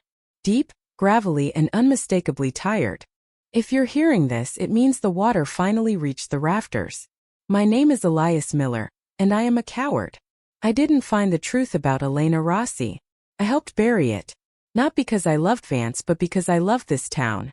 I thought I could manage the rot. I thought if I kept the list, I could keep the monsters in their cages. But you can't manage a plague, kid. You can only survive it. The voice paused, a wet cough echoing through the speakers. Vance isn't the end. He's just the face. The seeds he talked about? They aren't in Florida anymore. They're in the capital. They're in the courts. And there's one more name you need to know. The man who really ran the sanctuary. The man who paid for the ammunition boxes. He's the one who signed my pension. He's the one who's going to be the next. The tape suddenly distorted. A high-pitched squeal of magnetic interference erasing the final name. The ribbon had been intentionally damaged. A kill switch for the final secret. Sarah hit the dashboard in frustration, the tape player clicking as the ribbon reached its end. The truth had set her free, but only to realize she was standing in a larger cage. Vance was dead, but the architecture he served was still standing. The cold case was a single thread in a tapestry that spanned the entire country. As she sat in the dark cemetery, the moon rising over the trees, Sarah's phone vibrated. A new email. No subject. Just a link to a live news feed. She clicked it. The image showed a man standing on a podium in Washington, D.C. A man with a familiar, charismatic smile and pale blue eyes. A younger, sharper version of the eyes she had seen in the quarry. And as we look toward the future of this great nation, the man on the screen said, his voice a rich, commanding baritone, we must remember the values instilled in us by our mentors, our teachers, and our faith. I dedicate this campaign to a man who taught me everything about the power of absolution. Father Michael Vance. The man was Senator Stephen Vance, Michael's nephew, the seed that had grown the highest. Sarah looked at the dark headstone of Elias Miller. The hunt wasn't over. It had just moved from the swamps to the marble halls of power. She put the car in gear. The Blackwood ledger was out, but the final chapter hadn't been written yet. She had one tape, a bloodied badge, and a name she was going to spend the rest of her life uncovering. The cold case had thawed, and the flood was coming. The screen of the burner phone flickered in the dark, the blue light reflecting in Detective Sarah's eyes as she watched Senator Stephen Vance wave to a cheering crowd. He was the embodiment of American grace, polished, telegenic, and carrying a legacy that was now, according to the official narrative, tragically tainted by the actions of a rogue uncle. The media was already spinning it. The senator was the victim of a family shadow, a man who had overcome the shame of Michael Vance's arrest to lead with even greater conviction. But Sarah knew better. She had the ledger. She had the tape. And she had the cold, hard realization that the sanctuary wasn't a place of death. It was a breeding ground for power. She didn't go back to the FBI office. She didn't go to Reynolds. If the seeds had reached the Senate, the FBI's regional field office was a goldfish bowl. She drove until the sun began to bleed over the horizon, heading toward a secluded hunting lodge in the Blue Ridge Mountains, the last known address of the man who had supposedly erased the final name on Miller's tape. This was the end of the line. No more backup. No more legal warrants. Just the raw, jagged edge of the truth. The lodge was a structure of ancient timber and stone, clinging to the side of a mist-covered ridge. It belonged to Arthur Penhaligon, the retired chief of police who had preceded both Miller and the current regime. He was 90 years old, a relic of the era when the Blackwood ledger was first bound in leather. Sarah walked up the creaking porch steps, her hand resting on the grip of her weapon. The door wasn't locked. It swung open to reveal a room filled with the scent of wood smoke and old paper. Penhaligon was sitting in a high-backed leather chair, staring into a dying fire. He didn't look up when she entered. "You took your time, detective," he said, his voice a dry rasp. "I expected you 3 days ago, after the quarry." "You knew I'd come," Sarah said, standing in the center of the room. "You're the one who sent the link to the senator's speech. You're the one who wanted me to see the seed." The old man turned his head. His eyes were milky with cataracts, but they held a sharp, terrifying clarity. Michael was a monster, yes, but he was a useful monster. He provided the one thing every politician craves more than money: a clean slate. He didn't just bury bodies. He buried the pasts of the men who would go on to run this country. Stephen didn't overcome his uncle's shame. He was built by it. Sarah pulled the Maxell tape from her pocket. Miller's tape. He says there's a name. The man who really ran the sanctuary. The man who owns the senator. Penhaligon laughed, a sound like dry leaves skittering on a grave. The sanctuary wasn't a church project, Sarah. It was a private club. The Lady in the Lake. The girls from the I-95 corridor. They weren't just victims of a lone predator. They were the currency of a fraternity. Michael Vance was the procurer, and the man who sat at the head of the table, the man Miller was too afraid to name. He reached for a dusty envelope on the side table and slid it toward her. Sarah opened it. Inside were photos from 1974. They weren't of a crime scene. They were of a gala, a private party at a coastal estate. In the center of the frame, a young Michael Vance was standing with his hand on the shoulder of a man with a silver mane of hair and a predatory, confident smile. The director, Sarah whispered. The man in the photo was the former director of the FBI, the man who had mentored Reynolds, the man who had shaped the modern bureau.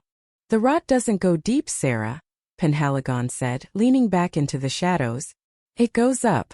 The ledger you found? It was the version Michael kept for himself. The real ledger, the one with the signatures, the one with the senator's early indiscretions, is in a vault in D.C. You didn't break the system. You just cleared the path for the next generation of watchers. Sarah felt the weight of the world pressing down on her. The 1974 cold case of Elena Rossi wasn't a mystery anymore. It was the foundation of a pyramid. Elena had seen the director at the rectory. She had seen the sanctuary in action. And for that, she had to be fixed. What do I do? Sarah asked, her voice cracking for the first time. You do what Miller couldn't, Penhaligon said, his eyes closing as he turned back to the fire. You stop looking for justice in the law. You look for it in the fire. Sarah walked out of the lodge and into the cold mountain air. She looked at the horizon, where the sun was finally breaking through the clouds. She had the photos. She had the tape. She had the names. She knew she would never be a cop again. She knew she would be hunted until the day she died. But as she got into her car and started the engine, she felt a strange, terrifying calm. She wasn't going to Miami. She wasn't going to the press. She was going to Washington. The Blackwood case wasn't closed. It had simply transitioned from a local tragedy to a national reckoning. The girls in the forest, the lady in the lake, and the girl with the silver crucifix finally had a champion who wasn't afraid of the dark. As the miles disappeared under her tires, Sarah reached into the passenger seat and picked up the red hair ribbon she had recovered from the Ocala forest. She tied it around her wrist, a splash of blood red against the gray of the morning. It was a reminder of why she was doing this. Not for the law, not for the batch, but for the girls who never got to grow old. The cold case had finally reached its boiling point, and Sarah was ready to let it burn. The screen fades to black. The only sound is the rhythmic, haunting hiss of an empty cassette tape. The end.